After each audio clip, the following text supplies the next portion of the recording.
I just see the usual buildup in the usual places this time of day. Northbound 65 up to the South Loop, northbound North Loop over to the 24 split, then east and westbound 24 in between 40 and 65.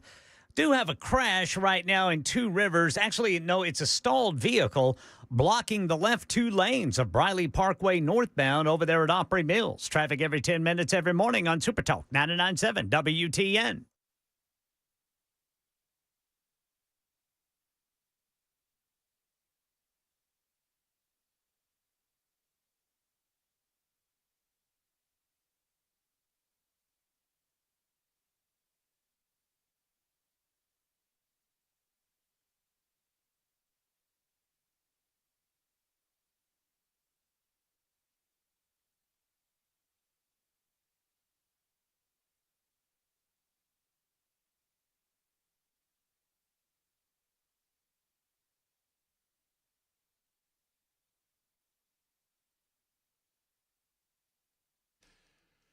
Hello, kids. Welcome in, one and all. It is a Monday edition of the Matt Murphy Radio Show. Put your hands together and say hello. Hello. Hello. How's it going, man?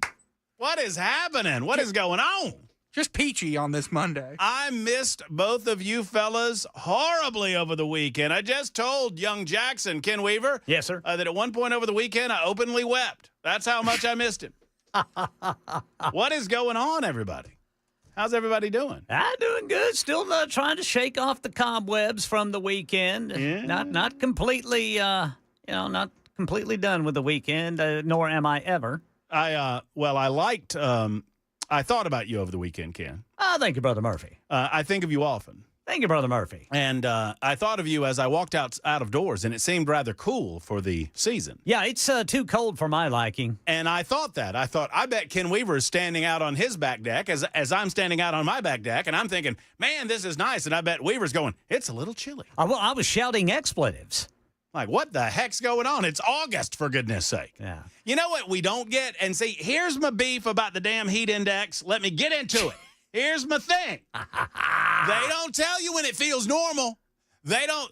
Do they? I don't hear it. I got something here for you, Brother Murphy. Hit me with it. Are you ready? What do you got? National Weather Service says the heat index right now is 84 degrees. The actual temperature is 82. See, you're just doing this to make me angry. No, man, it's National Weather Service, dude. It's all about, because it's all about, everybody's about their feelings. How do you feel about it? I feel pretty good about it. How do you feel about it? I don't feel good about it at all. Well, let's call the National Weather Service and let them know. I'm going to wear these sunglasses until somebody tells me whose they are. I found them in the studio. That's a good-looking pair of sunglasses. I like them. You like them? Yeah. What do you think? What do you think, Jackson? Jackson, you seem distracted at the beginning of the show. It's almost like you've got another show that you're doing before you do this show, and you're coming over to this show, and you haven't really prepared for this show before this show because of the other show. I am prepared for this show. I just forgot that you were out on Friday, and I have to fix all the cameras. I get that. You got a good shot of this? Yeah, I got a good shot of you. It's just the 2-shot and the 3-shot that are all out of whack. Well, that's what they do to you, don't they? Over the weekend, they're going to do that to you. They're going to get those 2 shots and 3 shots out of whack. I don't even know what that means. I'll take 3 shots right now. I would take. Hey, hello, Weaver. I brought you some cold beer. Boy, I'm telling you, that's some good-looking cold beer too. Thank you to Dale. 6 of them. I know. Thank you to Dale, and I failed to get the name of the other fellow that brought us.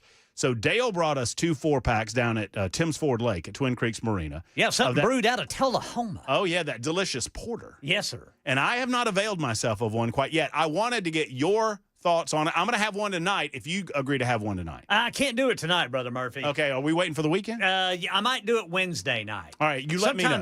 Sometimes I imbibe on Wednesday night. Yeah. Let's just crack them up open during the course of the show, and let's see how quickly we get taken off the air. We thought about it. We've already, young man, we've already been there. As soon as I brought them in, because I didn't want them to get hot in the truck, and so I brought them in a cooler. Oh, they're ice cold. And somehow the cooler made them ice cold. I mean, real cold. Oh, they're shiny ice cold, where you got to wipe off some of the condensation. Oh, yeah. and you're a little worried when you pop it open and you'll get that little icy stuff coming out of the top. Oh, You know that's what I'm the saying? best. That's the best. Why, they're so cold they burned. Oh, plus you got muffins. Yeah. In addition, Those to, muffins were excellent. I already ate both of mine. War Eagle. yeah, watch out for those muffins, man. I got a little hungry. They're good. Like, so if anybody knows whose glasses these are, I mean, it might be some of the weekend folks. If nobody claims these glasses by 7 o'clock tonight, they might be my glasses. Just keep wearing them I'm just until somebody does. just gonna just wear them around the station until somebody says, "I think those are my glasses." I don't think Brother Chris Hand wears sunglasses. I know I've never seen Chad in sunglasses. These are Brother what Dan are they? Mandis, was Brother Dan Mandis sporting some shades this morning? Was he? Was These were made in China, so who knows? Were they in the same factory as your shoulder? I don't know. They're made of a metallic material. They're kind of dirty. I'll be honest. Kind of dirty. I'm getting them a good cleaning. So there you go. So we got lots to get into. I love coming back to studio after a day out. And we kind of had a day out Friday, so we're back after it. We've lots to get into today on the Matt Murphy Radio Show, and I want your opinion on all matters of importance to you. 615-737-9986. If you would like to be a part of the show directly, you dial us up, and we get jiffy quick to your telephone calls. You may also hit us up on the super text line at same number, 615-737-9986. And then there are alternate ways to contact me. I'm mostly on the X machine. It's an awful place full of awful people, and I absolutely love it. Join me there at Matt Murphy Show. That's at Matt Murphy Show. You can also find me on Facebook and Instagram and a couple of other places. Just look up Matt Murphy, and you'll find me that way. But mostly, I am on the X machine. You'll find this radio station on a variety of platforms, to include 99.7 FM. You can also find us on iHeart, TuneIn, Spotify. Really, any place you download music, news, or information, you can download our radio station. And if you can't, tell us, and we'll make sure to get there. We have our own app. I know I'm inundating you with a lot of information. We have our own app that you can download. And then there's the television side of things, where you can see me wearing these fetching sunglasses that are a little dirty. Just a little dirty. YouTube, Facebook, Twitter, Twitch, and Rumble. YouTube, Facebook, Twitter, Twitch, and Rumble. If you want to see the television side of things, go over to the YouTube chat. It's craziness in the afternoons on the YouTube chat. Drinking or no drinking. I think they're drinking, but I'm not one to judge. I will say that I've got a review today of the Dusty Slay Wet Heat. Saw that over the weekend. Was planning on seeing. I re-upped my Netflix specifically for Dusty Slay. My Netflix got all squirrely when somebody tried to steal my identity, and I tried to change my password, and they wouldn't let me change my password because they said, well, no, somebody has already changed your password. And I said, well, yeah, the guy that doesn't pay the bill is changed my password. The guy that pays the bill wants to change the password to something else. And they're like, well, we don't know if you're paying the bills or not. And I was like, how about nobody pays the bills? How about that? So screw you, Netflix. That was about 5 months ago. But for Dusty Slay, I brought it back, and it was worth it. Man, it was funny. Dude's funny. He's got milk jokes in this special. He's also got Dahmer jokes in this special, and they're both equally funny. So highly recommended. An extended review to come on Super Talk 99.7 WTN. Love me some Dusty Slay, unless he doesn't come into our studio on August 19th when he's at Zany's that night. And if he doesn't come into our studio that day, then he's dead to me. Did you watch Happy Gilmore 2 as well? I did not. I was getting to that. So planned on it, didn't get to it, but will. And, I hear that if you dug Happy Gilmore 1, you're probably going to dig this. It's going to be just fine. It's not exactly, The Godfather Part 2, but it's a sequel to Happy Gilmore Part 2, I watched it again over the weekend. And? It was wonderful. Hold up? Yep, it was fun. Have you ever seen Jackson, The Godfather? Yeah, not the whole trilogy, but I have seen The Godfather. You know what we did? See, I love wearing glasses. I've always loved wearing glasses because there's so much you can do with them. See, you can do this. Watch. If you're watching on Talk TV, wait a minute. Watch this. Watch this. Here, this is Matt Murphy with an idea. Y'all ready? Yes, sir. You know what we should do, Jackson? What should we do, Matt? I should recommend on Fridays. And Ken, you can get in this if you want to, but Ken, you got your own weekend going on. Yes. Oh, I love a good, that's a good one too. Or this one. Say, I'm hesitant to do this because I don't know whose glasses these are, but give one of these. That's a good idea. I give you a movie and you give me a movie as homework, and then we watch each other's movies on the weekends, and then we come back with a report. I saw a movie over the weekend. What'd you see? I saw the Fantastic Four. And, ooh, how was it, Ken? Oh, in the big theater. In the big theater. How Went about to the that? big theater, put my legs up and everything. Popcorn? No, didn't get popcorn because we were going to eat Mexican food afterward. Yeah, got that. But, yeah, the Fantastic Four, I kept waiting. I kept waiting for the woke, spill or the woke lecture. Never came. It was just entertainment. Enjoyable. It was like the Marvel Universe used to be. Love it. It was just 4 superheroes trying to stop the Earth from being eaten by a Titan. Well, there you go. It was great. That's nice. I like that. That's something we can all get behind. That's well, certainly. Well, I feel that way about Superman. I kept waiting for the woke in Superman, and I don't feel like I got the woke in Superman. The biggest knock on Superman, and I feel you, but I kind of like it because I think a more vulnerable Superman's going to be more long-lasting. Mm-hmm. The big knock on Superman is he's getting his ass kicked throughout the entire movie, which is true, which is fair. Spoiler. I mean, that's fair. I mean, he comes out okay on the end, but it's fair. But I remember in the comic books he'd get beaten up. he'd get roughed up every once in a while. Yeah, and you'd think he was going to lose. And that's, you need that. So I feel like, did we get the premise of Fantastic Four in the trailer, Ken?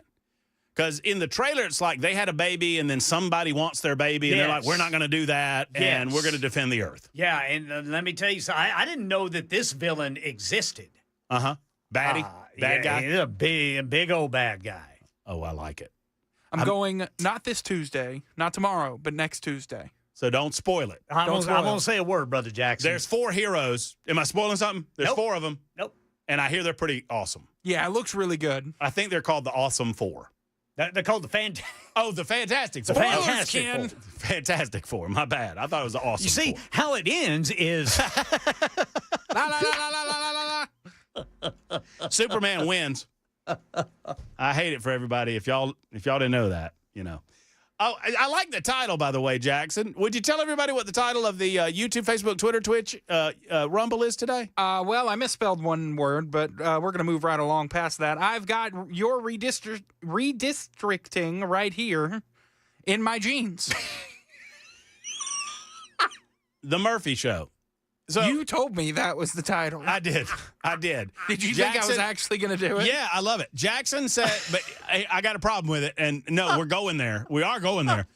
So Jackson asks me seconds before we come on air every day. Minutes. Seconds before. Hey, what do you want the title to be? And I don't work well under pressure. I don't know if y'all have noticed that.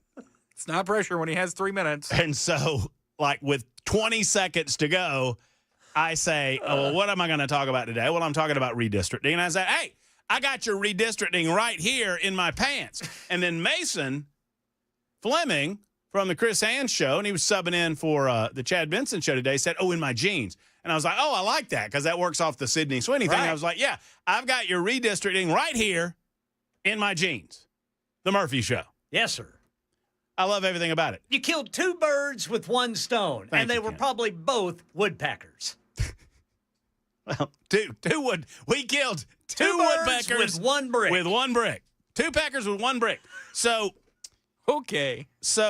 the problem, right? It's not just it's a grammatical error. The you're? Yes. Yeah. And who's going to get blamed for that? You. You're not going to get blamed for that. Yeah, because I'm my name's gonna not get on. blamed for that. My name's not on the show. Right.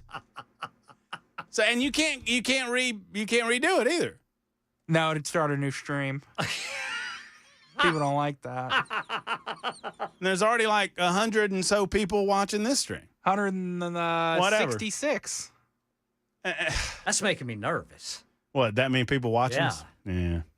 They And they're- can't and- see and- us, Brother Weaver. And every single one of them says to themselves, Murphy didn't get out of 6th grade English. the grammar police are not going to be a fan. We've got a grammar Nazi. She sent me some soapy towels. I forget what her name was. She called herself the grammar Nazi, and she used to be an English teacher, and she sent me a thing that I could wash my back with my bum arm. Speaking of your bum arm, yeah, new sling. Not a new sling, but new to me. So for those watching on the TV, I don't have the thing here anymore, so it's not around my waist anymore, and that's a good thing. And he said that I could begin the process of using the arm more. He said, more than anything, he said the sling is to keep you from inadvertently bumping your arm and to keep people from inadvertently bumping you. So I can do more at home with no sling at all. And then slowly but surely, one of these days, I'm going to come slingless. Watch out. Boy, that's going to be something. A naked shoulder. Well, I have to, frankly, I talked to him about this. I said, because we met today. Today was my 6-week checkup. And I said, Doc, so I can, he said, yeah, you can transition. He said, I would wear it out, if you're going to be in crowded spaces or whatever. I said, listen, when I do my radio show, he goes, oh, well, you can go without your sling during your radio show. You're just sitting there, right? And I goes, well, I gesticulate a lot. And being a doctor, he knew what gesticulate meant. He didn't even have to look it up. I don't know what that means. That means I wave my arms. I'm assuming it's talking with your hands. Yeah, I wave my arms a lot.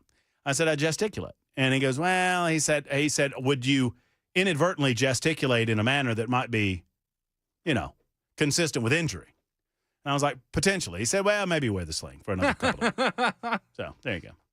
So you were almost out of the sling completely. Well, I mean, he told me I could. It's at my discretion. Pace. Yeah, pace yourself, but it's at my. But I get to sleep in bed again. That's nice. How is the bed? I haven't been there yet. Coming tonight. Very excited. I've been 6 weeks in the recliner. How's that? Yeah. Some nights better than others. Have you ever slept in a recliner? I've fallen asleep in a recliner. Wake up. Neck's kind of bothering. Yeah, kind of hurt places you're not supposed to hurt. Not really refreshing. Not well rested. Mm-hmm. Can you ever fall asleep in the recliner? Yes. Mm-hmm. How you wake up? Usually I wake up pretty refreshed. Good? Yeah. Okay. Well, it's no fun sleeping for 6 weeks in the recliner, I promise. Well, I don't want to do it every night. And I wouldn't want to do it, with a... with a sling on? Yeah, with a doctor cutting on my shoulder. Yeah. Well, things are going well. I did not get a degree check today because Abigail, the abuser, was busy. So we could not get an official degree check, but we had a great time working the arm out and working all the innards out, and very excited. Dudders or Duders, I'm going to say it's Duders on the YouTube chat, says that you can, in fact, update the title live. But I think you just leave it that way anyway, because I think I think you leave it that way, Jackson, as an example of your shame. Who was your favorite English teacher in school, Jackson? Jackson's on the phone. I'm going to find this out in a moment, and we'll tell everybody. It's 24 after the hour. When we return, we're going to explain to you. Well, I don't think I need to explain it to you, but the Democrats seem to love democracy until democracy doesn't seem to go their way, and then they don't like democracy very much. But they scream and yell about how democracy's dead and democracy's not. Kamala Harris did that over the I guess Thursday or Friday. She was on, what's that show that they're about to cancel? The Late Show. The Late Show with Stephen Colbert. And she was on that show, and she was just moaning and complaining about how democracy's in danger, democracy's dead. I don't want to be a part of this failed system. We'll talk about that, and we'll parlay that into this redistricting fight, which is just dumb. But it is what it is. Speaking of dumb, the Sydney Sweeney story will not go away. The aftermath of the Cincinnati beatdown will not go away. And I gotta ask a question about emails. Are y'all getting more scam emails lately? I am. I'm getting a lot more. I'm getting about the same. Yeah? What about scam calls? I've gotten 4 scam calls today. Do you talk to them? No. I talk to them. I talk them into hanging up. Murphy loves stuff like that. Love talking to them. I get in there. I mean, I will tell you how to deal with spam callers coming up later on in the show, Jackson, because if you got 5 minutes, just start asking them what they're wearing. And you tell them, it's like, no, I like to know the person I'm talking to before I'm able to engage in business. Before I go buy all these crypto gift cards. Before I engage in business activity, I need to feel like I know you. So you need to tell me what you're wearing. They get very, very defensive. 25 after the hour. Super Talk 99.7 WTN.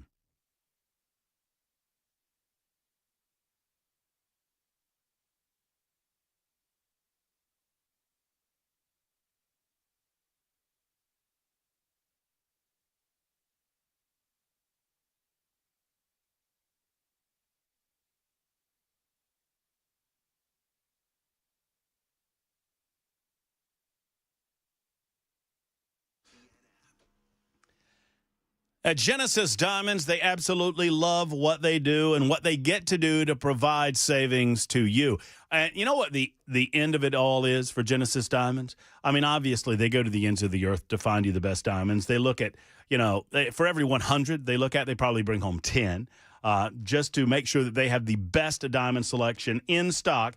Every diamond has to have that certain sparkle, that brilliance. Every diamond graded by the world's most prestigious gem labs. The way they look at it, it goes way beyond the traditional 4 C's to guarantee it's not just acceptable, but it's extraordinary. And why do they do this? For that look on your face when you found the right diamond for you and your family. You find the right thing for that anniversary, that birthday, that just because, or that engagement. They love these looks, friends, and I love the fact that we have them right in our backyard. 2 locations, Green Hills and Cool Springs. At Genesis Diamonds, you do get the best selection. You do get the best value. No compromises at Genesis, whether it's ovals, rounds, princess cuts, emerald cuts, whatever it might be. They do diamonds better than anyone else in this community. Tell them that I sent you to Green Hills and Cool Springs, to the one and only Genesis Diamonds.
3:30 on the dot. I'm Ken Weaver with your top stories. Got the full forecast and traffic in 5 minutes. And right now in Nashville, the man convicted of the 2018 Antioch Waffle House murders is trying to get a new trial.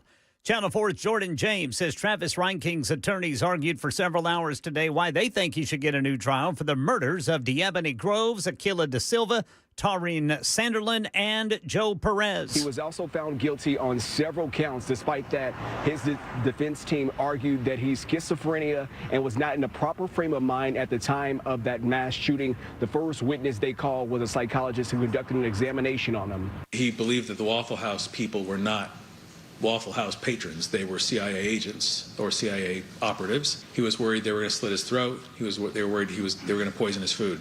And that's who he believed was in the Waffle House. Now, this hearing is slated to last at least 5 days. We'll be here every day and be sure to keep you updated. Travis Reinking was convicted of the murders and sentenced to life in prison without parole. Right now in Tennessee, a third person has been arrested in connection to the murders of 4 people last week in Lake County. TBI says they took 23-year-old Deara Sanders into custody in Jackson today, and they charged her with accessory after the fact to first-degree murder for allegedly helping the prime suspect, Austin Drummond, evade capture. Drummond is accused of murdering 4 people related to the 7-month-old baby found abandoned in someone's front yard 40 miles away from the murders in Dyer County. And Tennessee death row inmate Byron Black's son hand-delivered a petition to Governor Lee to stop tomorrow's execution. Black shot and killed his girlfriend and her 2 daughters in the 80s. Well, Channel 4 says Black's son, Samson Childs, is asking the death penalty be commuted and switched to life without parole. Advocates say Byron Black has an intellectual disability, and that makes his execution illegal. That's the latest news. Traffic and weather next. I'm Ken Weaver, WTN News.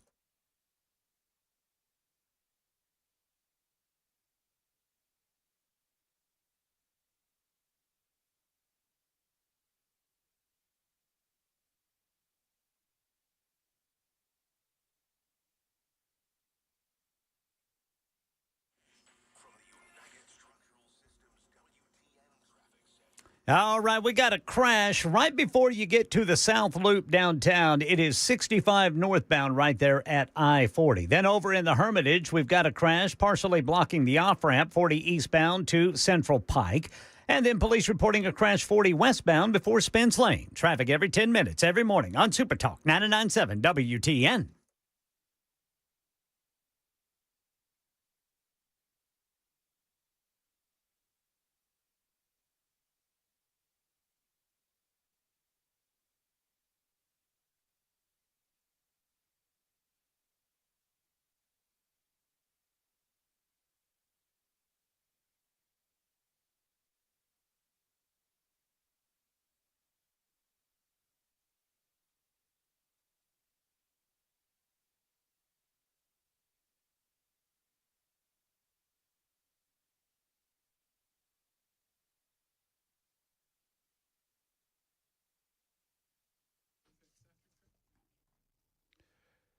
There are a lot of diagnoses out there. There's a pill for everything, it seems, nowadays, but not all diagnoses are accurate, or diagnoses are accurate.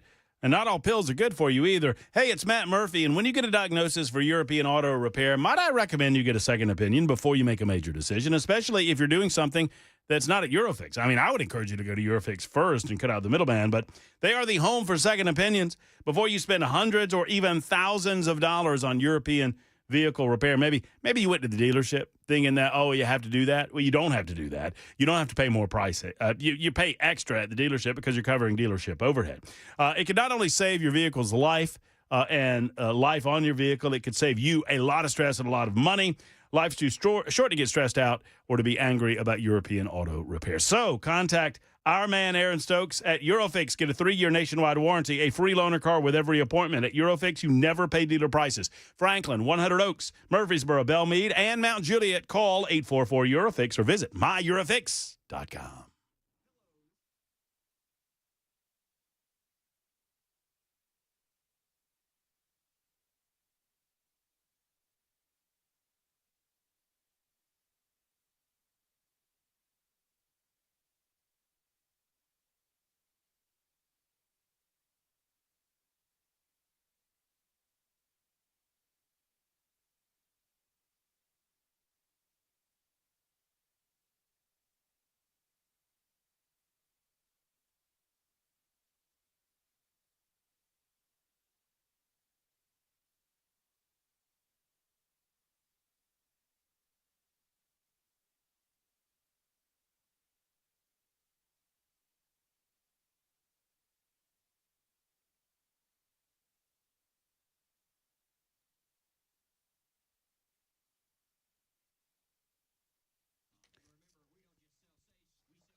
It is hot, hot, hot out of doors, and with the heat comes the bugs.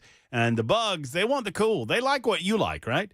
You know, in the summertime, they like the cool air conditioning of inside of your home. In the wintertime, they seem to like the heat. It's weird that way. You know what? They also like the food, and they like bringing their disease with them when they come into your home. There's only one way to keep these pests out. It's a monthly service protection from U.S. Pest. Whether you have another pest company and you're not satisfied, or you've never had pest control in Tennessee, you got to have it, folks, because we got it all. We got the termites, we got the ticks, we got the fire ants, we got the ladybugs, we got the stink bugs, we got the spiders and the silverfish and the roaches and much, much more. Plus termites. I mean, man, oh, man, we're threatened around here. You need U.S. Pest in your life. U.S. Pest with J.K. and Erica Brister. They love the United States of America, and they hate bugs, and they're going to protect your home from those things that want to come in and take what's yours. Call 590-1260 today. That's 590-1260, or go online to uspest.com. Tell them Matt Murphy sent you to the one and only U.S. Pest.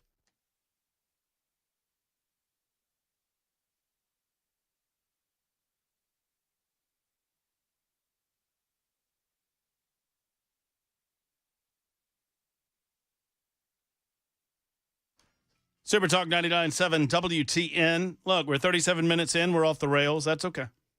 I've already been late twice. How about that? Only late once. Oh, yeah, you kept me on time during the news. Yep. Thank you. I would have been late during the news, but Yep. you saved us. 615-737-9986. If you'd like to be a part of the proceedings, you may do so. Always invited to take part via the phone lines. You can also hit us up on the super text line. You can also hit us up on a variety of other platforms. I mentioned all of those previously, and I won't do them again. By the way, Jackson, I have something for you. You know, Ken Weaver got beers from Friday. That looks like something from the SEC. This is, look at this. This is for, I forget her name. Heather? It's on the back of it. Isn't? Hillary. This is from Hillary, and she said the good one. But compliments of Hillary and Julie from a realtor that y'all need to do business with us. And if y'all did, I'm going to get you so much business you wouldn't even believe it, Hillary and Julie. But other than that, I'm going to keep quiet about that. But you contact me and we'll get you hooked up. But she sent us a SEC football schedule. Yes, sir. Ooh. How about that? Love yes, it. sir. And it's on great paper stock. And it's in color. So that's nice. I got mine taped up right in front of me. Do you now? I put one up in the green area, the green room, if you will, of the Super Talk 99.7 WTN offices. I also have one on my person at all times in my notebook. Yeah. And Jackson, I got one for you. Perfect. I got one up here, though. Oh, do you now? Oh, I memorize it. Oh, do you now? Make sure I don't have any plans that conflict. Who's Tennessee playing in week 4? Week 4, I believe that's a bye week. That is incorrect. Oh. It looks like you're playing some dragons. So week 1, Syracuse. Sure. Week That's a 2, win, by the way. Week 2 is I don't know somebody bad. I don't know who it is. It's got a big E. It's just a big E. ETSU. That's a win. Week 3 is Georgia. Loss. Win. Uh-huh. And then I don't know after that. Looks like UAB. UAB. Oh. That's the one Bama you'll beat this year. Hey. I'm hoping for 2.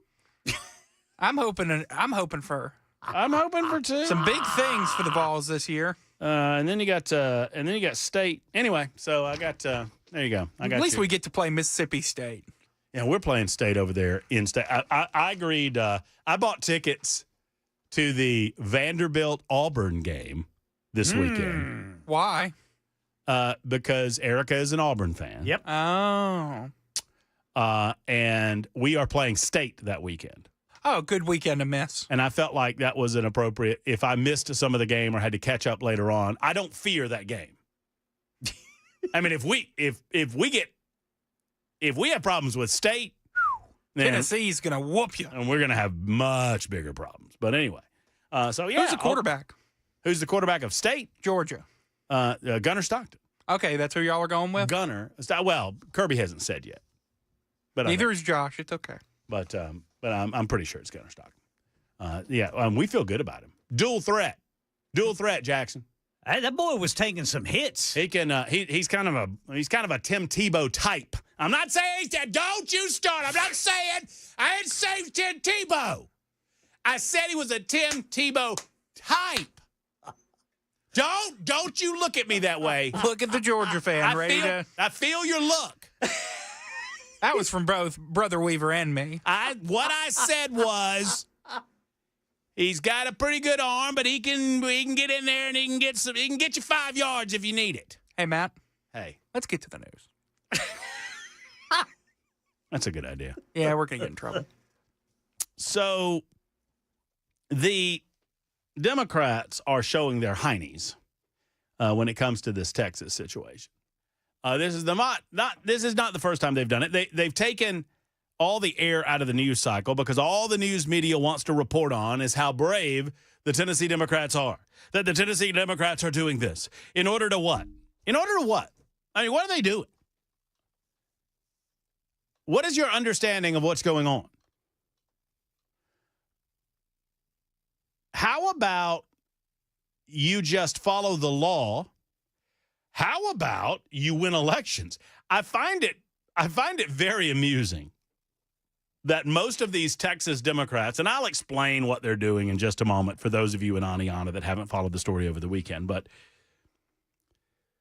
Texas Democrats don't want to be a part of the legislative process because part of what they are doing right now within the legislative process, they are redrawing congressional district lines. And the Republicans who are in control of the state legislature have an ability to redraw district lines that might make it more favorable to Republicans in some of these bright blue Democrat districts. And Democrats don't like that. They want to protect what is theirs. You see, gerrymandering, say the Democrats, that is for me and not for thee.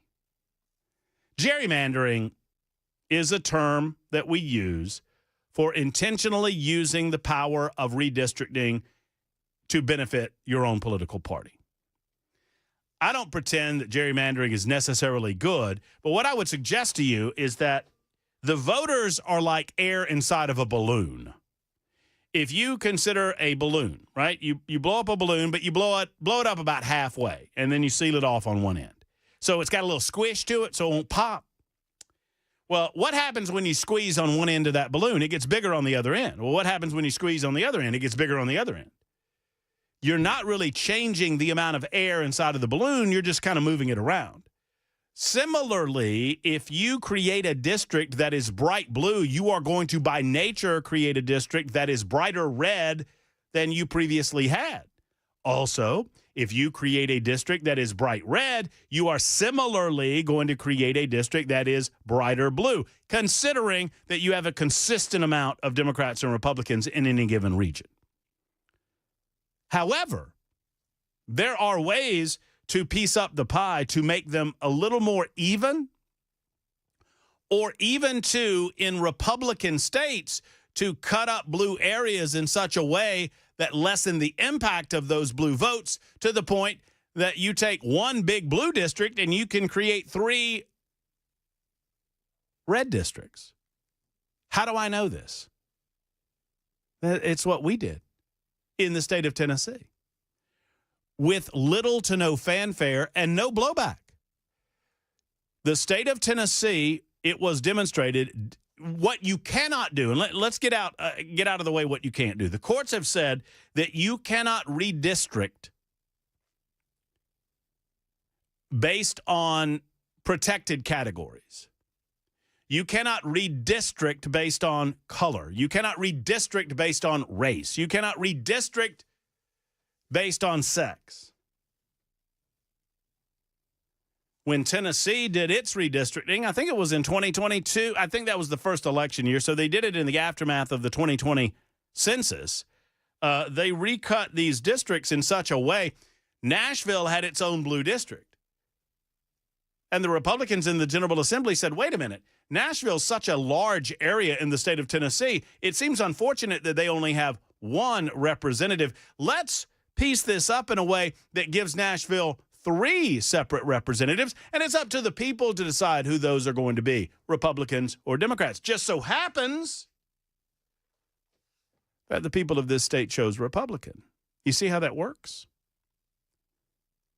And Republicans became a +1 as a result of fair redistricting at the hands of the General Assembly in this state. And they did it in such a way where the Democrats didn't even bother challenging it because they knew that it would hold. I guess they did challenge it, and it held up in court.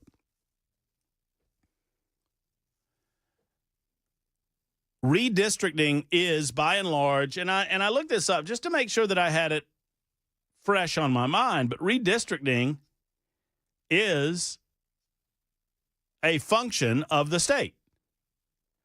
All the Constitution says about it is that the House of Representatives shall be composed of members chosen every second year by the people of the several states, and the electors in each state shall have the qualifications requisite for electors of the most numerous branch of the state legislature. So every couple of years, the House of Representatives votes in the individual states, and they then report to Congress. The U.S. Constitution only requires that each district, it has been decided over the years that there should not be any deviation in terms of the numbers of people. This was decided based on the clause, let's see, it was the House of Representatives shall be composed of members chosen every second year by the people of the several states.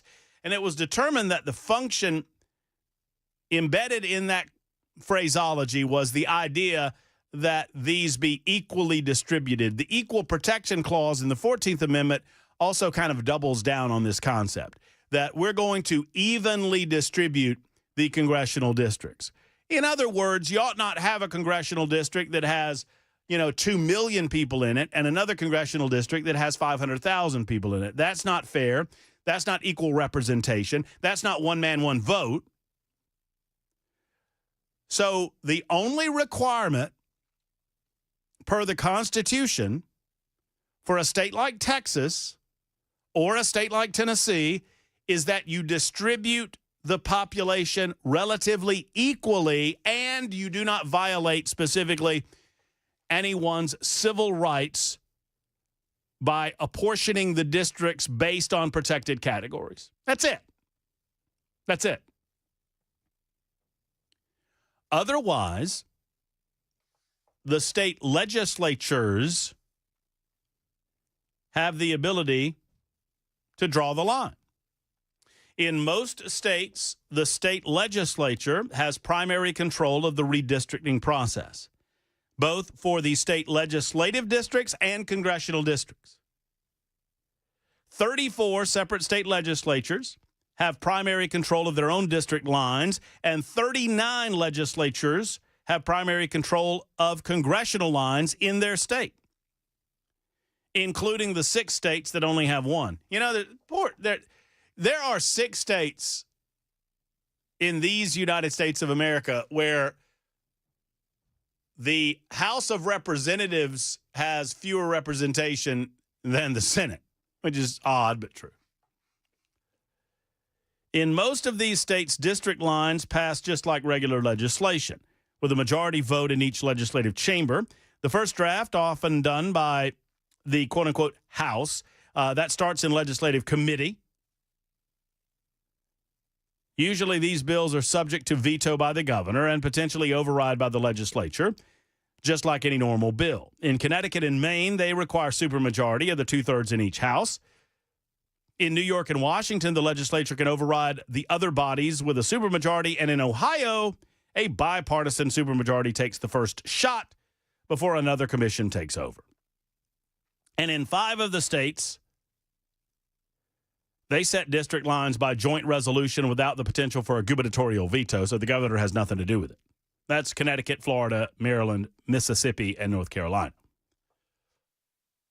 All of that to say, this is perfectly normal and perfectly within the boundaries of the Texas legislature to do. What the Texas Democrats have decided to do is to circumvent the legal process in an attempt to what? I find it fascinating that Democrats, they run around screaming about how much there is to do to protect democracy, but they don't seem to like democracy very much when the voters vote a different way, do they? Now, Kamala Harris was on, I'm going to play this for you. Kamala Harris was on the Stephen Colbert show, and she talked about how, our democracy's in peril. Oh, I'm not going to be a part of this system that's failing. The system's failing. Do you think she'd be talking that way if somehow she won last November? I might suggest that she wasn't. She wouldn't be. She's only talking that way because she lost, because she's a loser. Democrats will rig the system and do anything and everything to win. But if they lose, they will then immediately scream that the system is rigged and democracy is a failure. They only like democracy when they win. Interesting. Reminds me of Alabama fans. They only like the rules of the game unless they, as long as they're winning. When they start losing, well, the refs got it rigged. Ken, They do. Ken, it's less than a month from what? Football season. I love hearing him say it. I love hearing him say it. Every once in a while, we're going to ask him to say it up until September. It's 52. I mean, it's my birthday and then football season. And it should be in your mind in that order, friends. Matt's birthday is September 1st. Football season comes after that. Maybe a little bit before, but y'all know what I'm saying. More on the Democrat complaining about redistricting, what they're doing and what can be done about it. Your calls as well. If you'd like to get in here, 615-737-9986. We have a candidate for the 7th Congressional District coming up in the 4 o'clock hour. Lee Reeves makes his first appearance in studio with us. We're looking forward to that on Super Talk 99.7 WTN.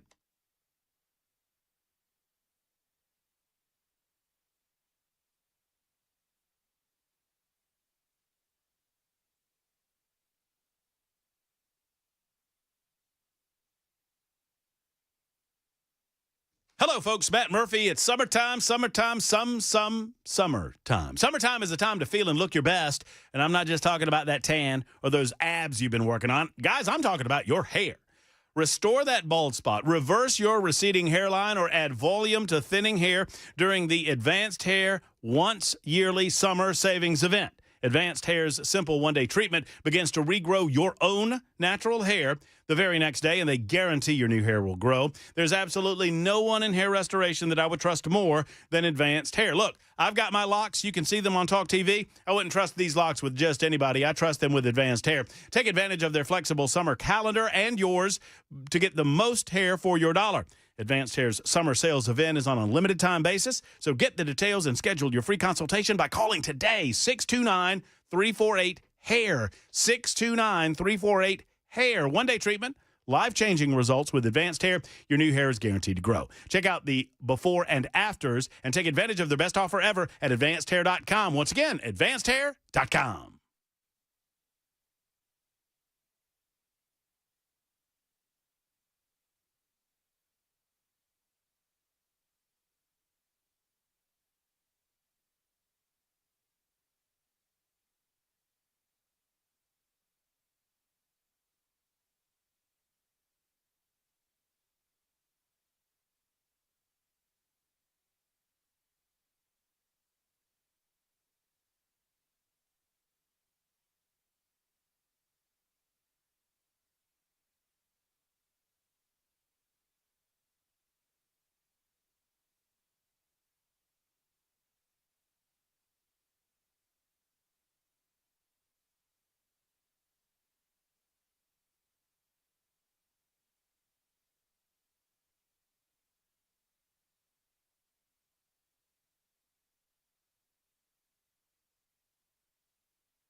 Hello, friends. It's Matt Murphy for Stoltz Co. Do you own property? Do you want to do something to invest on that property to make it more valuable? Put money into real assets by building on your land with Stoltz Co. They can build you a high-quality, customized structure at a reasonable price. Stoltz Co. is the leading company when it comes to first-class customer service and the creation of all things post-frame buildings, such as barn dominiums, pole barns, garages, equestrian spaces, event spaces, and much, much more. Stoltz Co. is simply the go-to spot for all of these things. Go to their website at stoltzco.com. I'll spell that out for you in just a moment and see these incredible facilities and buildings. If you're thinking of a man cave or a she shed or a garage space for you fellas out there, or if you're thinking of a mother-in-law or father-in-law suite on your property, what a valuable asset that is for your property and valuable to you and your family. Contact Stoltz Co. at stoltzco.com and see some of the incredible facilities. They have examples of their work right there online. And call them at 615-622-5992, 622-5992. Whether it's equestrian, garage, pole barn, or barn dominium, there's only one that I recommend. It's Stoltz Co.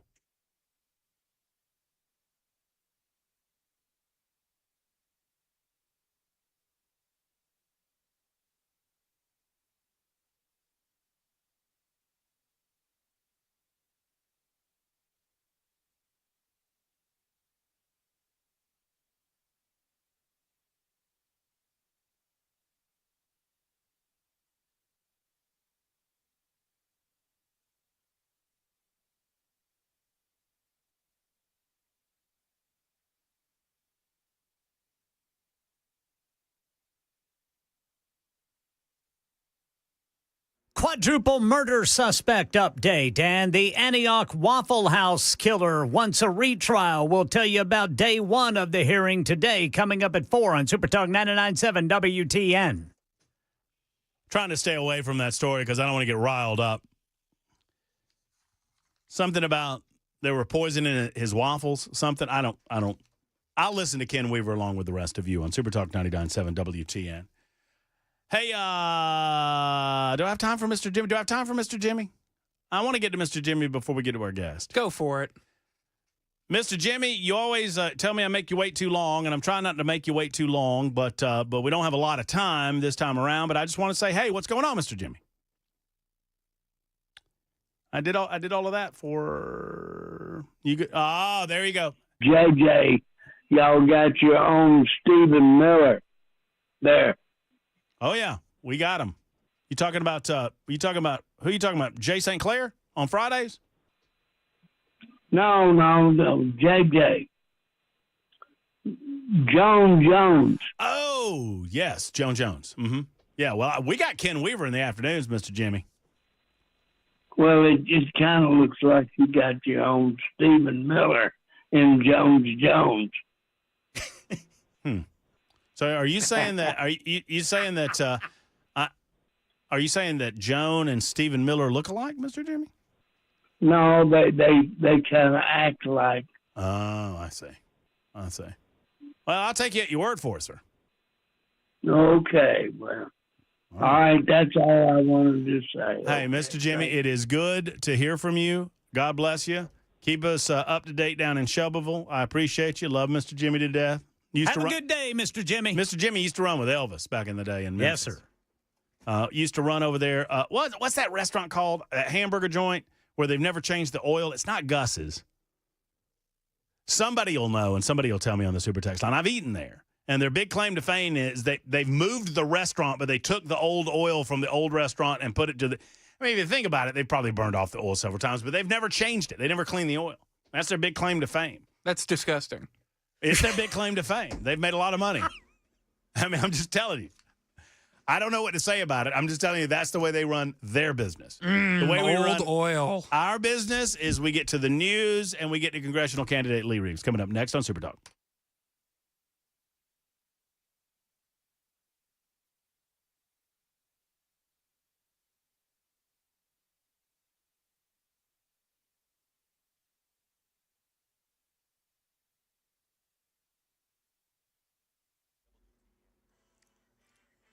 I'm Ken Weaver with your top stories. Got the full forecast and traffic coming up in 5 minutes. New development in the manhunt for quadruple murder suspect Austin Drummond. TBI says they arrested a third person for allegedly helping Drummond avoid capture. 23-year-old Deara Sanders picked up in Jackson today. Sanders and two men are now charged with accessory after the fact of first-degree murder. Drummond is the prime suspect in the murders of 4 people in Lake County related to a 7-month-old found abandoned in someone's yard 40 miles away in Dyer County. And now we understand that the reward for information on Drummond has increased to $27,500. Lawyers for Travis Reinking are trying to get a retrial. Today, they called the psychologist who examined him after the 2018 Antioch Waffle House murders. He believed that the Waffle House people were not Waffle House patrons. They were CIA agents or CIA operatives. He was worried they were going to slit his throat. They were worried they were going to poison his food. And that's who he believed was in the Waffle House. Reinking was initially deemed incompetent to stand trial, but that changed, and he was convicted and sentenced to life in prison without parole for the shooting deaths of DeEbony Groves, Aquila Da Silva, Tarian Sanderlin, and Joe Perez. A 54-year-old Tennessee man is in custody in Polk County. They say he may have tried to blow up his house as authorities arrived to serve a warrant. They say there were more than a dozen improvised explosive devices. Police say they found 14 suspected explosive devices at Kevin Wade O'Neill's residence. He allegedly tried to detonate some of those when police moved in to arrest him. O'Neill has been charged with a laundry list of alleged crimes, including attempted first-degree murder and possession of explosive components. That's Mike Dubusky reporting. In Montana, officials still on the hunt for a suspect who police say killed 4 people in a shooting Friday, who's now believed to be on the run. Hundreds of federal and local officials converging on the mountains in search of Army veteran Michael Paul Brown, who they say is armed and extremely dangerous. Authorities say 45-year-old Brown lives next door to the Owl Bar in the small town of Anaconda. They say Friday morning around 10:30, he walked in and he shot 3 patrons and a bartender. And back here in Nashville, one community got tired of waiting for Metro to approve license plate reader cameras, so they installed them on their own. Channel 4's Dryden Quigley says 8 months ago, Harbor View residents in Donaldson voted to install 3 decorative cameras at the entrances to their community. She went to check to see what are the results. The data backs it up. During the summer of 2024, the area had 12 incidents. This year, they've had 2, according to the Metro Nashville Police Department crime map. The 3 license plate readers, or LPRs, were approved by 70% of the residents and cost each home 30 cents per day. Last summer, we had over 12 different incidents of cars being broken into. And this summer, it's just been silent. We've had nothing going on. And people are saying, this isn't the same neighborhood as it was last summer. Yeah, the Homeowners Association there at Harbor View reportedly offers a way for residents to opt out of having their vehicles recorded by emailing the Homeowners Association. That's the latest news. Traffic and weather next. I'm Ken Weaver, WTN News.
All right, got a crash reported by police, 65 northbound at the South Loop downtown. Now, that's got northbound 65 backed up all the way to 440 and beyond.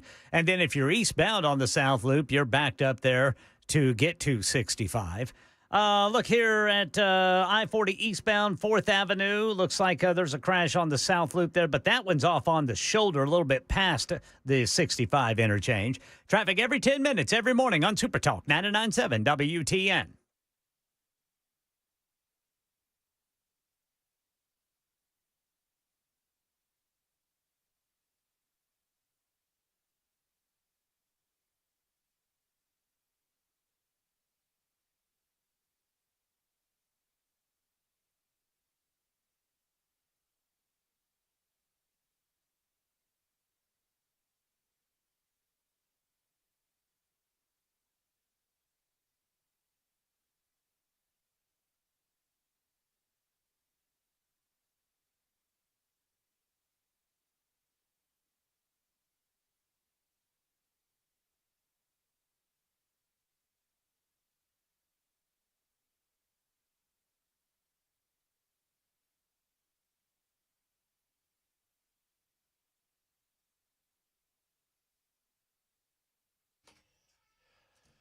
Super Talk 99.7 WTN. A couple of things regarding the first hour of this show. One, it's episode 856. Several of you noted that I did not tell you what the episode number was, and I apologize for that.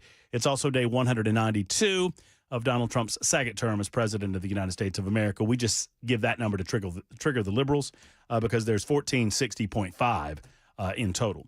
Number two, apparently I missed it. Mr. Jimmy was doing a callback, and I missed the reference. Apparently, at some point during the Chris Hand show, Chris Hand referred to Joan Jones as a Stephen Miller type because he said she was a hothead who broke the TV. Okay, so that makes sense. That makes more sense now because I thought there was some. I didn't understand what was going on. So, Mr. Jimmy, I apologize for not getting the reference. My bad. Number three, Ken Weaver, I tried to listen, but I was talking to our next guest. I tried to listen. Can you give me a further synopsis? I know you just did it. Yeah. But the Waffle House guy, this Antioch killer, he is appealing. Yes. On what grounds? Well, they're saying that what they're arguing is that he was found incompetent at first. But then that changed, and he was convicted on 14 separate charges, including 4 first-degree murder charges, and then sentenced to 4 consecutive life sentences without the possibility of parole. Got it. But his defense team says that apparently that was not right. That shouldn't have happened, and so they are appealing for a new trial. But I am not seeing, exactly what they're basing the need for the new trial on. Other than the fact that they think that the first incompetency ruling should have stood. I see. So they're basically saying he's incompetent to stand. That's what they're saying. Okay. Yeah, and so is Glenn Funk in charge of this? Right I have no idea. I don't either. I hope he's not because I don't have any trust in Glenn Funk, and I just use that name with emphasis to make sure that I don't screw it up again. Thank you. You're welcome. Let's talk to our next guest. Look, we got a bevy of candidates in the 7th Congressional District. We told you that this would happen fast and furious, and we want to be on top of it better than any other program, any other radio station in and around the Nashville area and in the 7th Congressional District. Congressman Mark Green has retired. That opens up the 7th Congressional District. We now know that we'll have primaries in October and a general election in December. One of the candidates, one of the first to present himself as a nominee in the primary is Lee Reeves for 7th Congressional District Congress, and he joins us in studio. We've had a chance to talk to you once via the phone, first time in studio. Hey, That's Lee. right. Back in the studio. I'm glad to see you back here. Thank you for having me on today. And we're running hard in this sprint of a special election for the 7th. I mean, it feels like Congress never stops running anyway, and this is even an expedited process on top of that. Well, it's got to be crazy. 44 days till early voting starts. Wow. Yeah, September 17th. Wow, you put it that way. And I know. Right around, it's like the second week of football season. That's exactly right. Or third week of football season. We've got all kinds of things going on. talk to me about the reaction in the district. I don't know how much of the district you've had an opportunity to canvass as of yet. Just give folks an overview of who you are if they don't know you very well. Sure. Well, we're still making it out to all 14 counties in the district, but I am a state representative. I represent part of Williamson County in District 65. My district spans from Fairview to Franklin and down to Thompson Station, and Leapers Fork is in the middle there. We had a great year last year. I was newly elected last year. And earlier this year passed 7 bills into law, which is pretty good for a freshman. It's actually pretty good for some people. I got more done in a year than most get in 3. So if you take those 7 and tell me give me a couple that you're most proud of. Yeah, of course. Well, there's 2 that stand out. The first is that we took on illegal immigration in the state of Tennessee, and said that if out of state illegal aliens are issued driver's licenses, we're not going to recognize those in Tennessee. And we made that a Class B misdemeanor. I was challenged on the floor of the House by Afton Bain, who's a Democrat in this race, and by some of the Democratic leadership. And they said, well, what do you expect people do? And I said, drive around. That's actually the whole point, is that we are trying to demagnetize the state of Tennessee to all the illegal aliens that have been welcomed in by Biden and Kamala over the last 4 years. So that's number one. That's one. Number 2? Number 2, we decided that we would listen to the people in our district who said, look, we've got an effort across the state to take away county primaries for folks that want to vote. And so they wanted to take the primary away and do a caucus instead at one particular date, one particular time. And if you couldn't show up, then so sorry for you. Well, that affects our active military, chief among them. People overseas serving our country could not, in those circumstances, vote for their county mayor, their school board member, where their kids are in school, even their property assessor. And we said, no, we're not going to allow that to happen. We're going to make sure that if you can vote in a primary right now, that you'll still be able to vote in a primary. How do you feel like, and I agree with point number 2, I think is a no-brainer. I said at the time when you were sponsoring the legislation, we may have talked about it. We did, yeah. It just feels like a caucus system. I understand why they did it that way back in the day. I think we have, our society has modernized itself, and we have modernized our way of voting. I think that's a backwards way of looking at it, not a forward way of looking at it. And there's far too much. I don't use the term very often, but it does tangibly disenfranchise people who don't have the ability to go and caucus that would otherwise have an ability to go to a primary. I agreed wholeheartedly with number 2. On the number 1 front, from a federal perspective, how much do you believe has been accomplished in the first 6 months? I mean, we talk about it all the time, and it feels like, man, we've turned this ship around very quickly when it comes to illegal immigration in the United States. We did. We certainly did. And President Trump has done a magnificent job of actually shutting down the border. I think he announced the other day that there were 0 illegal crossings in a 3-month span, which is amazing.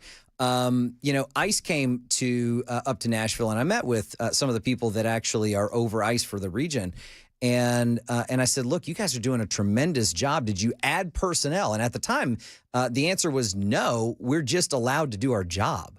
And it's amazing because just the other day, there was an announcement that 150,000 illegal immigrants have been deported from this country as of a few days ago, which is absolutely amazing, given that they just got additional funding for the finishing the border wall and to add ICE agents. They've been working with what they had. They just weren't allowed to put it in place. So for those who want to see, I mean, I can imagine that folks want to see this happen more quickly. I mean, I feel like it's happening at a pretty rapid pace. Is there anything more the state of Tennessee can do? And different question, if you were a 7th Congressional District congressman, is there any more that you could push forward with your fellow congressmen to make the ball go a little bit faster down the field? Yeah, I mean, typically this has been a federal issue, but yes, I do think there's more that states can do. Certainly several states have introduced a piece of legislation that I introduced last year dealing with illegal entry. In other words, if you're in the country illegally, then you are also in that state illegally, and that's got to work through some court challenges. But I think we could do something like that in Tennessee. I still have a bill active in the state house to do that next session. But I announced this morning that my first bill in Congress, in the U.S. Congress, would be to codify an executive order that President Trump put into place back in January that ends birthright citizenship. And I know that there's a lot of people that have an interest in doing that, and they've gone about it in different ways previous to now. But that will be the first bill that I introduce, and not enough has been done on it. I think we can codify that executive order. I'm sure it'll be challenged in court, and that's fine. That's actually where we want to end up anyway, because I think that people are going to look at that a little bit different than they did previously. I want to talk to you about that. I like it. I like the idea of it. I also know, as you probably do too, Lee, that there's a court case that's ongoing. But before we do that, I love it when we get questions from the super text line, particularly toward our guy. Do you get a particular person that you look like? Two people. I think I've thrown this one at you. Do you know who Josh Pate is? I don't. Do you know who Josh Pate is? He's a sports guy. Okay. You and Josh Pate could be brothers, okay. Certainly. And it's not just the head, Lee. It's not just. Are you sure? Because I'll pull up a picture during the break. Because that's where most people go. I'll pull up the picture during the break. It's not just the hair or lack thereof. It is your look. So a couple of folks were like, man, this guy looks just like Josh Pate. For those who follow sports, I'll show you the picture. Must be a good-looking guy. Yeah, okay. He's a great-looking guy. Okay, good. And you're a great-looking guy. But more importantly, 5510 says, hey, would Lee tell us what his background is, what his occupation is, what he does in real life, and what led him to politics? Absolutely. So I went to law school. In fact, I went to law school at Georgetown Law in D.C., met my wife in D.C., so not everything, D.C. is not just bad. It was a good thing in that case. And then I practiced real estate law for about a dozen years. I was representing lenders and borrowers and buyers and sellers, and actually was very close to working for the Trump organization at one point, and got a different job offer and took that. And after that, decided to start buying real estate. And so I got onto the investment side and have done that for the last dozen years or so. Were you, before your run for State House, would you have considered yourself political? Yeah, political probably, but not certainly not elected to anything. Sure. Politically interested, listen to your show, listen to others, watch the news. But it was really COVID that kind of set my wife and I particularly on, us getting involved in the political process. It was the masking of our kids in our public elementary school and our inability to convince the folks that sat on the school board that, the masking didn't make sense. I mean, we'd send our kids to school with T-shirt material over their face, and they'd come back with different ones, right? It was like, trading, like Pokemon cards. It was absurd. And then the pushing for the vaccination and all the things we saw out of that, that really made us stand up and say, if we want to see the things that we think make sense, we may need to get involved. 20 after the hour, our guest for the better part of this hour is Lee Reeves. He's running for a 7th Congressional District in Congress. We'll get all of his bona fides and particulars where you can look up more information. And we'll continue talking with him if you have any questions. 615-737-9986, 21 after on Super Talk.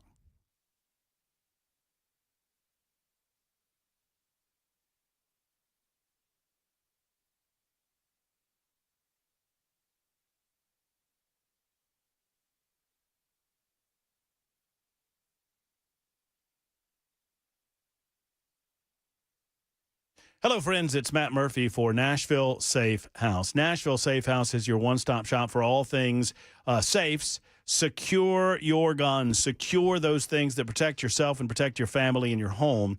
Buy a safe from Nashville Safe House. And right now, they have an ongoing rebate sale going on. I mean, they have an in-house rebate that's absolutely fabulous, or in-house sales that are always fabulous. And the rebates from Browning and Liberty are ongoing at Nashville Safe House, which is a good thing, too. They have all the brands that you know and love. They have more safes than any place in the country. And I would stack them against any place in the country. They have over 200 in stock on the showroom floor and another 400 in the warehouse. That means there's a safe of every size, of every shape, of every fire rating for you.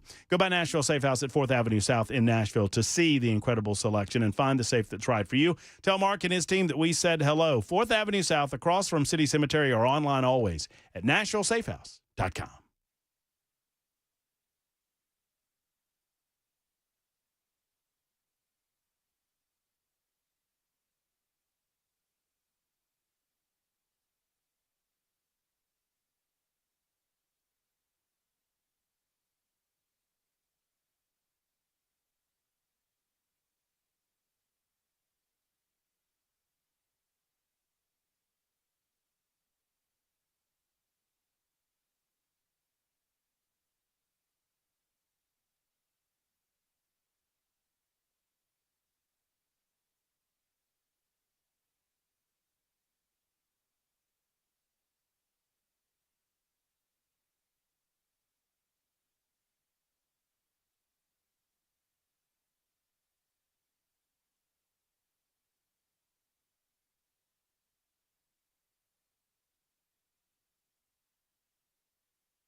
Another person under arrest for helping a man wanted for quadruple murder out of Lake County. And we understand there is a massive search underway right now for the suspect between Nashville and Memphis. We'll tell you about it at 4:30 on Super Talk 99.7 WTN.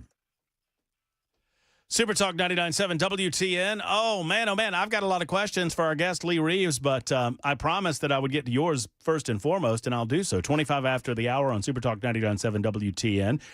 6283, I don't have a name behind this one, but asks the question of our guest, Lee Reeves, where do you stand on, I'll just give them to you in order, Sure. Term limits.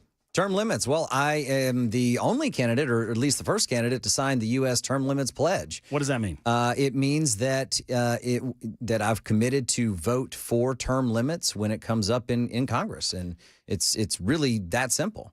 Okay, so let's make a. I do this with every candidate Sure. that talks about term limits. Tell me how many terms you're willing to serve before you will not run again. Well, it's a good question. I'll tell you. Without a vote of Congress, how many are you willing to serve before you will not run again?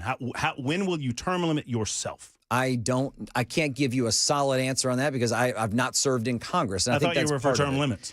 I am, so long as it applies equally across the board. I mean, look, here's the thing. Well, we're never going to get to term limits, Lee, until we have candidates that are willing to term limit themselves, are we?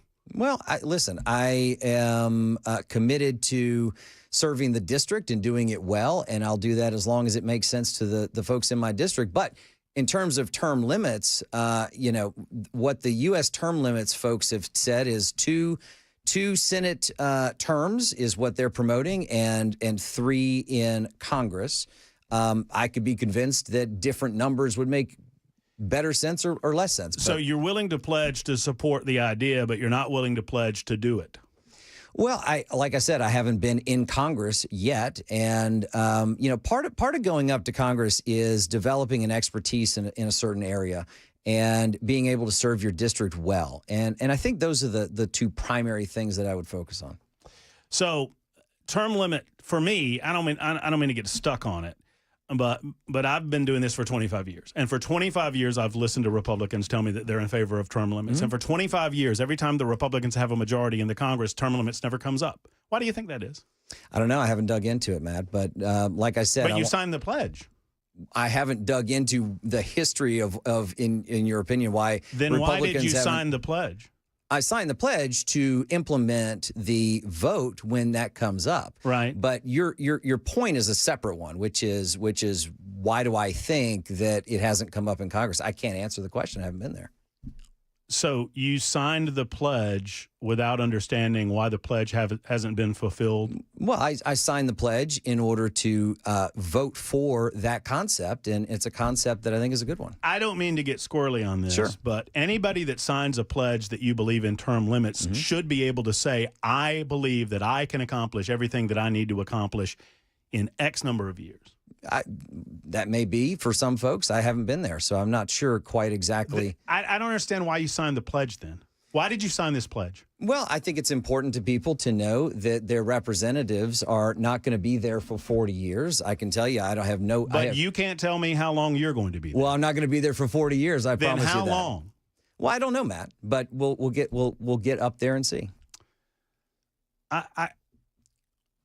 Okay. I mean, I don't understand what I'm missing on this. Do you? I mean, I don't understand what's being missed either. So you signed a term limit pledge. Sure. That you will support term limits when it comes up for a vote, and you will not commit to only serving 12 years on this show, but you support term limits. Well, I do, but I'm not going to put Republicans at a disadvantage when Democrats are not. And I think. But and you I think said that's you would the vote point. for it if it comes up in Congress. To limit Democrats and Republicans the same way. And I think that's a fair position. But you will not, you're not self-limiting in that regard. That seems hypocritical. Well, the pledge itself isn't self-limiting, and it says that on it. And the reason why is that you don't go into a fight with one arm tied behind your back. You want an equal playing field. Then why does the pledge mean anything? Well, it means something because it's a commitment to help sponsor the legislation and to pass the legislation when it's on the floor of the House. And if that doesn't mean anything, then I guess I would just push back on that not meaning anything. Fair enough. And I won't get stuck on it. I just don't understand it. 30 after the hour, we'll get to more conversation about birthright citizenship in just a moment. Lee Reeves is with us. He's a candidate for the 7th Congressional District on Super Talk 99.7.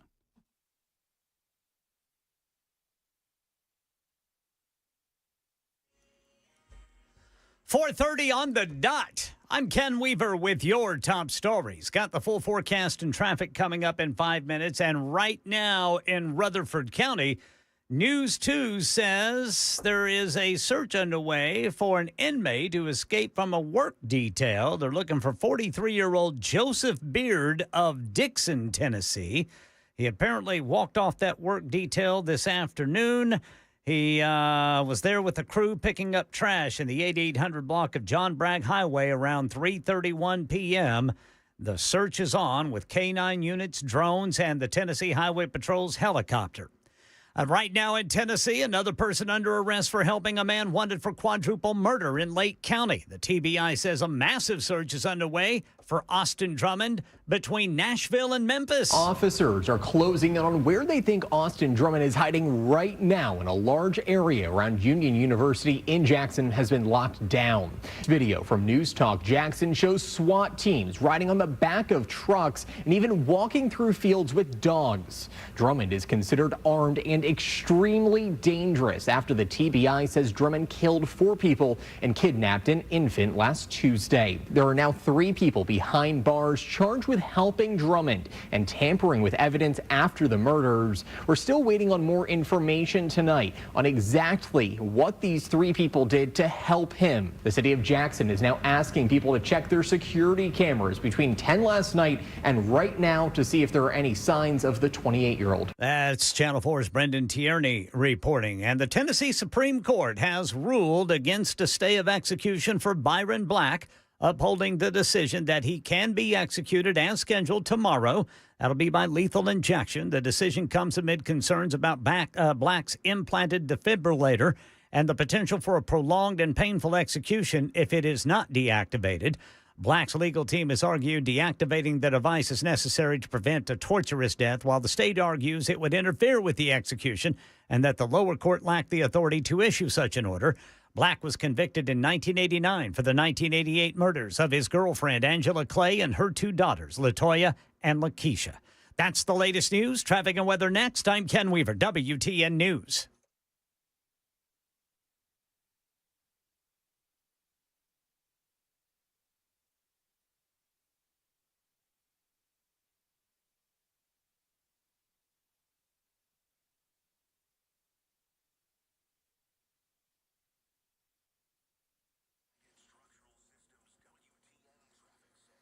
All right, that backup northbound 65 to the South Loop is growing well beyond 440.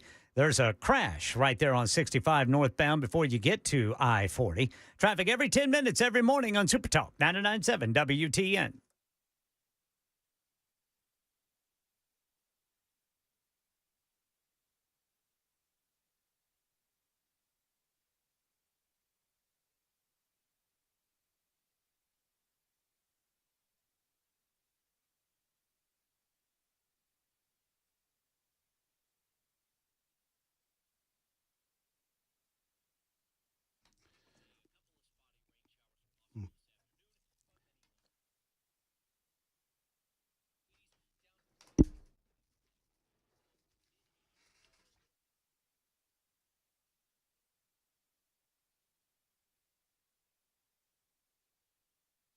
Friends, Cover Nash is the go-to insurance company in the state of Tennessee, especially for those of you that are a little bit confused about what's going on, and I'm here to tell you about them. Shane Ring and my friends at Cover Nash, they help you understand health insurance in a way that doesn't feel like a math test, right? With confusing percentages, surprise bills, fine print that bites back. Let's make it simple. At Cover Nash, they have a PPO plan that gives you freedom to choose your doctor anywhere in the United States of America without the headaches.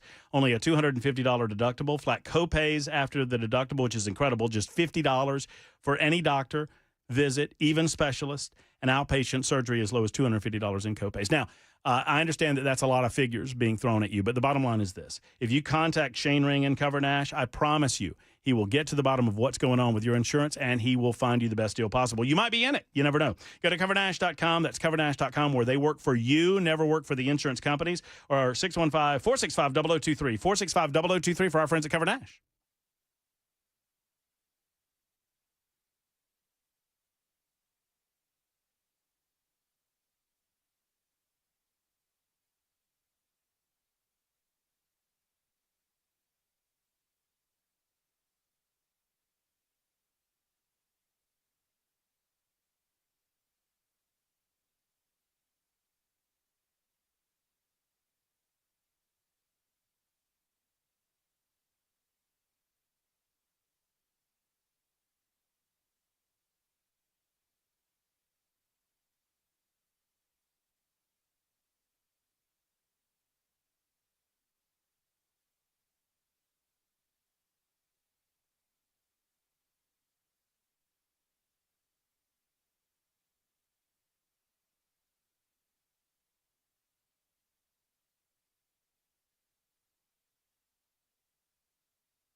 Hello, friend, Matt Murphy. And you know what? Savory Spice is located in Franklin. Have you been to Franklin? I'm sure you have. And you get to the square, which is absolutely gorgeous, and you look over to Gray's Pharmacy. You'll see Savory Spice right there on the right of Gray's Pharmacy. You walk in, you'll smell the delicious smells of all things seasoning and spices and salts and peppers and just anything imaginable for the food game. They've got it in the spice game at Savory Spice. Holly and David are great people. They truly do great work. They're local to our community, which is important to me, and they just have a better line of spices. They have something for everyone. If you're a cook, you probably already know about Savory Spice. If you're new to the kitchen, you need to learn about Savory Spice. You up your food game by upping your spice game. I love to say this. You up your spice game at the one and only Savory Spice. So if it's seasoning, something exotic that you can't find anywhere else, or just, you want to restock the cupboard, do so at our friends at Savory Spice. They're in Franklin, just off the square. Go see Holly and David. Tell them that I sent you to Savory Spice.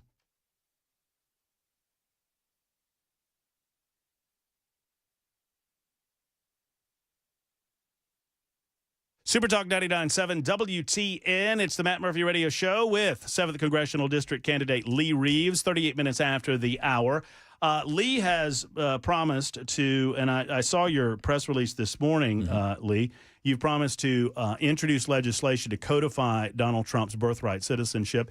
For those that don't know, I think most conservatives, libertarians agree with the idea that this has been an abused system for far too long and something needs to be done about it. Talk about that. Yeah, it sure has. And so we did announce this morning that the very first bill that I will introduce in Congress when I get up there is to codify the executive order that President Trump passed back in January, saying that we're not gonna do birthright citizenship the way that we feel like it has been misinterpreted. Right, the 14th Amendment was passed after the Civil War, and it addressed the children of slaves, and it has been misapplied. We feel like, to allow anybody who is in the country, and including touring the country, to give birth to a U.S. citizen while here. And the problem is that we've got 250,000 kids born last year to folks that are not U.S. citizens, but they happen to be here. And those kids are now U.S. citizens, and we feel like that is magnetizing the United States to illegal immigration. We know that it has throughout the years, and we feel that the 14th Amendment has been misapplied on that subject. I mean, obviously, there's a case before the courts, and who knows how they'll decide. I think it's CASA is the name of the case, v. Texas, if I'm not mistaken. And clearly, if the courts come back in favor of Trump on his EO, then you serve him well to have this teed up. If you're in Congress at that point, it does a service to have this teed up, because what you don't want is another president to get in line and then reverse the executive order. That's right. And look, there's several formulations of this that could be put together, and certainly other people support the same concept. But yes, I think this bill codifying that, should that court case turn out well, I think it's good. But also, the court case right now is about the executive order. It's not about a bill defining how that amendment applies, and that's what I think it can do, even outside the current court case about the EO. The possibility exists that the court, and I don't know that they would do this, because rarely do they go beyond the narrow boundary of the case. You know this better than me, you're a lawyer, but if a court or the court was to decide that does include constitutional birthright citizenship, then you have to take I suppose, an additional step to amend the Constitution. Are you willing to do that? I am. Yeah. And if it can't be approached a different way, I think that's where we would need to go with it. Well, certainly it's for most of us, it feels like it's being abused. I mean, we used to use the term, everybody says it's a bad term. I think it's a perfectly serviceable term of anchor babies, where we come over and they have babies that are then given U.S. citizenship, and then it kind of anchors the parents or the relatives of the baby into the United States, and it gets abused at some point. That's right. And I guess my view, and I think a lot of people who have analyzed this provision in the 14th Amendment have said that it really should be limited to those that are lawful residents, or at least one parent who is a citizen of the United States. So let's talk about I think we talked about in our first conversation via the phone the big beautiful bill that became the big beautiful law. Yep. And we discussed at the time that there was far more good than maybe negative. And really the only negative that I had with it is that we perhaps didn't go far enough, but we're seeing some rescission measures now, and I just wanted you to speak to those rescission measures and how we can take steps and conservatives that looked at the One Big Beautiful Bill, which, by the way, I think it was wonderfully named, because every time I see it in print, they have to write out that it's big and beautiful, and I think that's pretty brilliant. But you know, if there was a complaint, it was that there was spending in the bill and not the cuts that they wanted to see, but the rescission bills are coming. We've already passed one out of the House, and there are more on the way. And just to explain what that is, a rescission are funds that were appropriated but will not be used, and so they get returned back to the Treasury. And so already we've signed a $9 billion rescission bill, put that forward, that eliminates NPR and public TV, and it's federal support for those. It doesn't eliminate them, just to be clear. And we're going to talk a little more about this, because the liberals are now pretending like Lee Reeves hates Big Bird, and I mean, love Big Bird. I mean, everybody. I mean, but these creatives will continue to exist. They don't exist because of government. They won't cease to exist because of That's exactly right. They could support themselves, and they have largely for many, many years.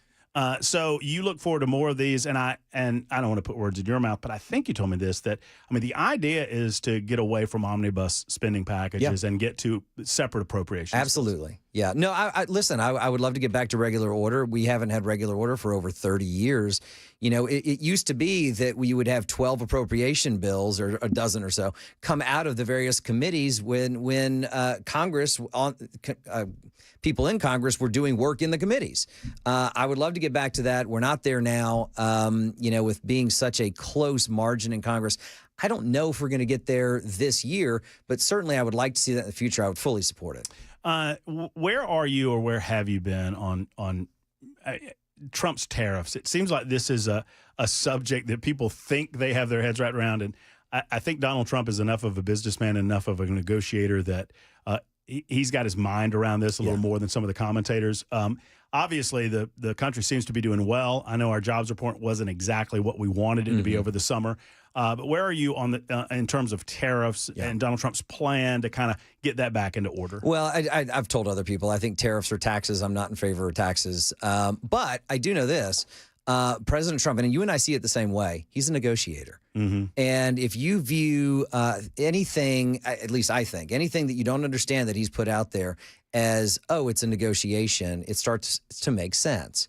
And so initially he was, you know, putting a tariff of 300 and something percent, and then backed it off to, you know, 85%. And everyone was like, woo, good. You know, when if he had started with 85%, you know, people would have been freaking out about that.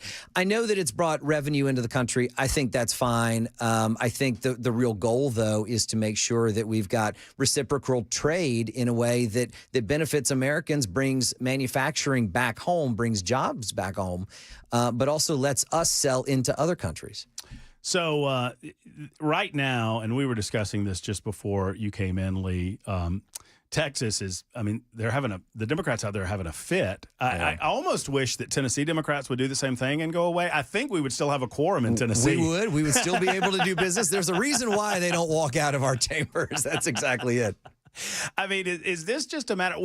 I mean, as a conservative Republican, you know, let me put it this way. As a radio commentator that has no political affiliation, I see them taking the 20% on every 80-20 issue, and I'm wondering what in the heck's going on. Do you do the same? Do you look at it the same way, or no? How I see it the same way. You know, I think the left has gotten radicalized over the last dozen years or so, and it seems like they have not yet gotten out of the mode of going to the most extreme position that they could have. And I think it's great for Republicans. I don't think it's been great for the country. And, it is interesting to see them promote, you know, democracy, and then fail to vote, right? They have to go to a sanctuary state in order to not get dragged back to Texas, I guess. One of the most gerrymandered states in the United States of America, Illinois. I was looking at a map earlier. It's insane. I've got it pulled up. It's insane and that's all gerrymandered by the Democrats, which is fine for them. Sure. But not so good when Republicans do it. Well, that seems to be how the argument goes, right? So. Right. Tell people how they can find out more about you, your political campaign, and what are you going to be doing? I mean, you got nothing going on over the next couple of months, Oh, right? just a few things. Yeah. So right. we've got 44 days till early voting starts September 17th. Primary day is October 7th. You can find me at LeeReeves.com. We are doing our best to get out into your mailbox and into knocking at your door and going to events. And we've got all the things coming together very, very quickly so that you know who I am and what I stand for. And for anyone listening, I would love your support. LeeReeves.com goes right to your website. It does. Doesn't go to anybody else's. It's all ease the entire way. And no, it goes directly to mine.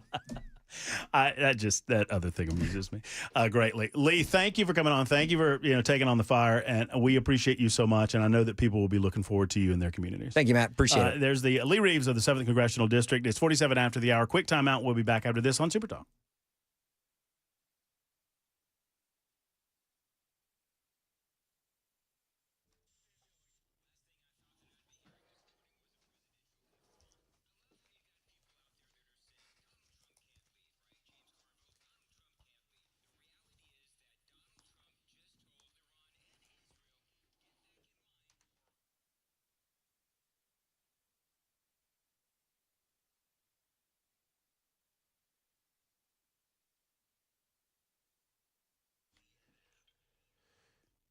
Dr. Brian McLaughlin took over for Dr. Stephen Poss, really came into the Tennessee Sleep Apnea and TMJ Solution Center about a year and a half ago. And now that Dr. Poss has officially retired, Dr. McLaughlin is the man. He can help you sleep better tonight. Dr. McLaughlin, a U.S. Army veteran, a dad, a business owner, and he understands what sleeping better can mean to you and your family. The bottom line is this: if you're not breathing throughout the night, if you find yourself in a way where you're stopping breathing throughout the night, this could be impacting not only your sleep, but your health. It can create snoring in your life. It can create health issues in your life, like blood pressure issues, heart issues. You need to get it handled. Go to Dr. McLaughlin and find out if a customized fabricated appliance, FDA-approved appliance, is for you. I know I've done this, and you sleep better. You wake up with more energy. You sleep through the night. You breathe through the night without having to worry about a CPAP machine, a hose, and whatnot that most of us just simply could not handle. Go to TennesseeSleep.com for more information. That's TennesseeSleep.com to find out more. I encourage you to do this. It's in network with most insurance companies. TennesseeSleep.com. Tell Dr. Brian McLaughlin Matt Murphy sent you.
News 2 says the search is on for an inmate who escaped from a work detail in Rutherford County today. And then about 2 hours west of Nashville, officers are closing in on where they think the quadruple murder suspect from Lake County is hiding out. Details at 5 on Super Talk 99.7 WTN.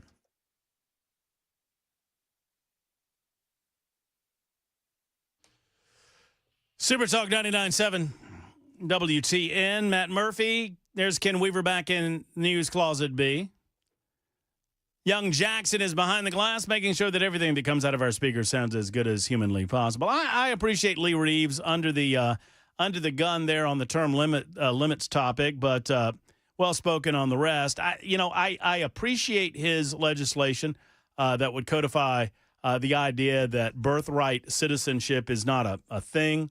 But I would say this, that if we don't get through, I think the case, what is the case? CASA v. Trump, CASA v. Trump, is still in the courts.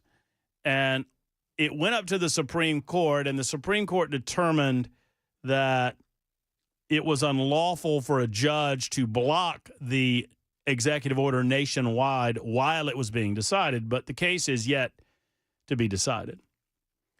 So I'm not against the Congress going ahead and getting prepared for the possibility that the courts determine that the Constitution does not guarantee birthright citizenship through the 14th Amendment.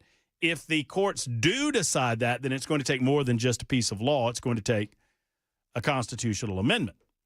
If they decide in favor of what my reading of the Constitution would be, then it would make sense that you would want, as Lee Reeves is proposing, you would want something that's teed up for the Congress to go ahead and get passed. On the issue, many of you are talking about on the issue of term limits. Look, all I can tell you is I like Lee Reeves a lot. I think he's a decent enough guy. I believe that term limits conversation is politispeak. I've long listened to it, and you know what? I always hear the same thing. I hear, I'm in favor of term limits, and term limits never gets done. All of these people that go up and say that they're in favor of term limits, if they're in favor of term limits, why don't we ever get term limits done, especially conservatives? So I'm just begging. If you're, and I agree, and I misspoke. Lee didn't bring it up. I brought it up. The term limits folks run around and try to get pledges. These pledges mean absolutely nothing, except that when it comes up, you'll vote for it, and it will fail because the majority of people will not vote for it in Congress because they don't want to term limit themselves. They refuse to term limit themselves, no matter how much we believe, the American people believe, in term limits. That said, I just draw a hard line on it. I'm not trying to be a hard ass on it, but that's where I'm at on it, is that if you can't back it up and say, I'm willing to term limit myself, I believe in term limits this much. Look, one of my best friends in Congress violated this. And I love Gary Palmer is a 6th Congressional District representative serving Hoover and the surrounding areas just outside of Birmingham. And I consider Gary to be a dear, close personal friend. And he ran in 2012 promising that he would not serve more than 5 terms. And he's now on his 7th term. And I'm like, Gary, what are you doing? And he made amends with the voters, and he apologized and said, I didn't realize this or that or the other. Whatever, but, it is what it is. These pledges, they mean as much as the paper they're written on. When it comes to something like term limits, unless you're willing to pledge to term limit yourself, but nobody seems to be willing to do that. Now, I guess that the Texas Democrats are term limiting themselves in terms of leaving the state so as to not have to vote. Well, 94, 95, I'm sorry, I didn't mean to get distracted, but you're right. I just leaned over on my super text line. And can we set term limits that go into effect after the new representative is elected? That might be 12 years from now, but it prevents them from voting for it down just so they're not voting themselves out. Maybe. I suppose that you could do that. 1401, Matt, term limits already passed. It was ruled on. No, they do not. What term limits was ruled? Term limits is not passed. Unless you tell me, 1401, I'm not familiar with any term limits being ruled unconstitutional. I mean, presidential term limits passed muster. One would think if term limits has been deemed unconstitutional that presidential term limits would have been included, but we enshrined that in the Constitution of the United States of America. I don't know that term limits will reduce debt or be the salvation that many people believe it will be, because it will turn over Washington, D.C. to the bureaucracy. But I go either way on term limits, honestly. I can see how it would impact us positively both ways, believe it or not. Halfway home, Super Talk 99.7 WTN. We'll talk about Texas, the saga that is, coming up in just a moment on Super Talk.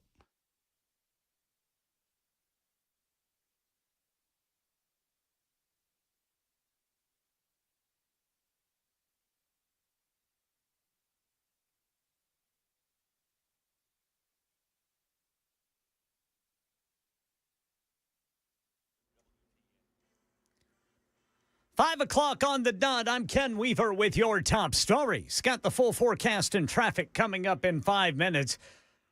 Right now in Middle Tennessee, News 2 says an inmate escaped from a work detail in Rutherford County today. The Sheriff's Office, Murfreesboro Police, and other agencies looking for 43-year-old Joseph Beard of Dixon, whom they say left a work crew picking up trash on John Bragg Highway around 3:30 today. They got K-9 units, drones, and the Tennessee Highway Patrol helicopter looking for him. Beard was serving time for a violation of probation scheduled for release on August 24th. Authorities advise anyone who sees Beard to call 911 immediately. Do not approach him. About 2 hours west of Nashville, officers are closing in on where they think quadruple murder suspect Austin Drummond is hiding out between Memphis and Nashville. SWAT teams riding in the back of trucks, walking in fields with dogs, residents in Jackson being asked to check their security cameras between 10 o'clock last night and right now for any signs of the 28-year-old accused of killing 4 relatives of the 7-month-old baby who was abandoned in someone's yard 40 miles away from the murder scene last week. This massive search for Drummond is said to be near Union University, which was placed on lockdown today. And here in Nashville, convicted Antioch Waffle House killer Travis Reinking's lawyers trying to get him a new trial. They say he was severely mentally ill and didn't know what he was doing. Channel 4 says Nashville State Rep Shondell Brooks, whose son was killed in that 2018 mass shooting, was present for today's proceedings. You took these innocent lives. Are you telling us today that you want to be set free? I mean, what are you trying to accomplish? Because we had a trial, we had accountability, we had justice, and no. Reinking's defense called the psychologist who examined him after the murders, who says Reinking thought everyone in that restaurant that night was out to get him. He believed that the Waffle House people were not Waffle House patrons. They were CIA agents or CIA operatives. He was worried they were going to slit his throat. They were worried they were going to poison his food. And that's who he believed was in the Waffle House. So this hearing is expected to last 5 days. Reinking is serving 4 consecutive life sentences without parole for the murders of DeEbony Groves, Aquila Da Silva, Tarian Sanderlin, and Joe Perez. Well, the Tennessee Supreme Court has ruled against a stay of execution for Byron Black, upholding the decision that he can be executed as scheduled tomorrow. This decision comes amid concerns about Black's implanted defibrillator and the potential for a prolonged and painful execution if it is not deactivated. Black's legal team has argued that deactivating the device is necessary to prevent a torturous death, while the state argues it would interfere with the execution and that the lower court lacked the authority to issue such an order. Black was convicted in 1989 for the 1988 murders of his girlfriend Angela Clay and her 2 daughters, LaToya and LaKeisha. That's the latest news. Traffic and weather next. I'm Ken Weaver, WTN News.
All right, still got a crash 24 westbound just past the Springfield Ashland City Highway 49, exit 24 in Pleasant View. Over on the South Loop, we've got the off-ramp partially blocked, 40 eastbound to 4th Avenue. Mount Juliet got a stalled tractor-trailer, 40 eastbound right before Mount Juliet Road. That's exit 226. Traffic every 10 minutes every morning on Super Talk 99.7 WTN.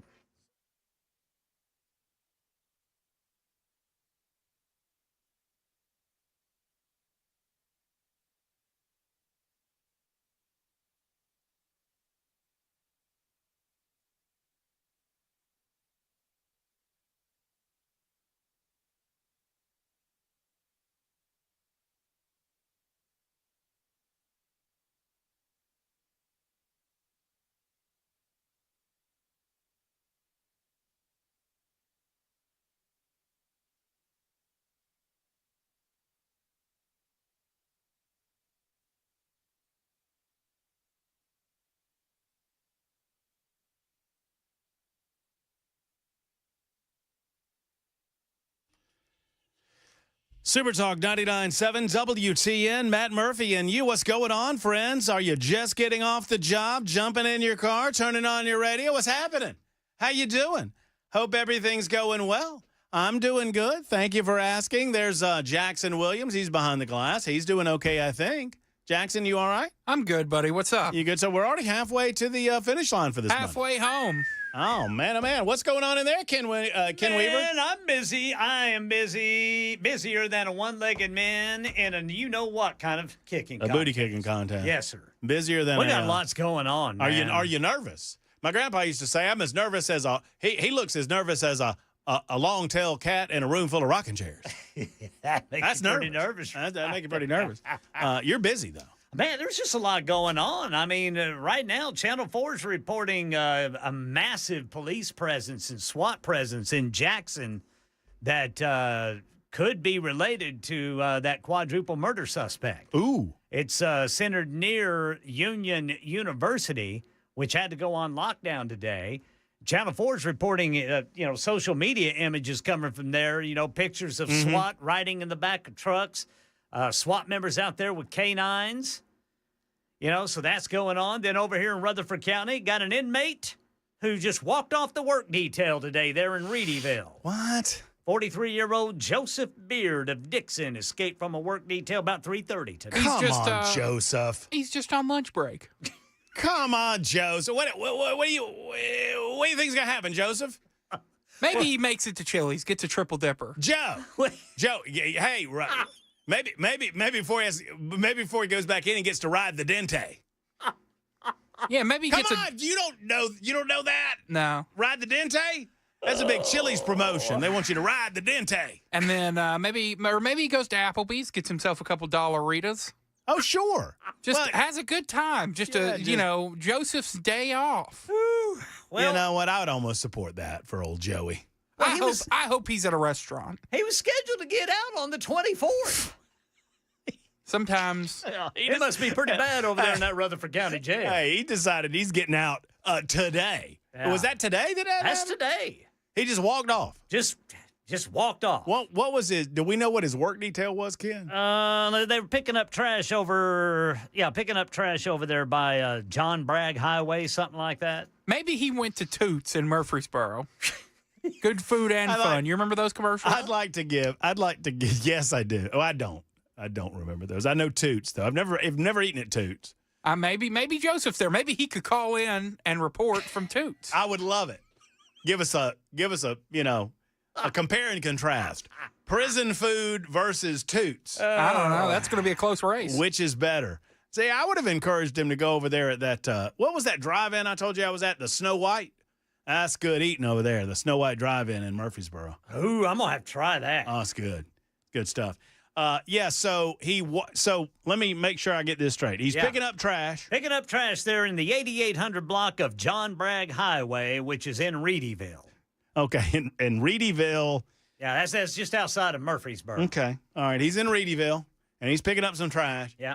I would like to give what I consider to be a fairly accurate, dramatic reinterpretation of what happened earlier today on the side of the road in Reedyville, Tennessee during the work release. All right. Are you ready? I'm ready. Are you ready?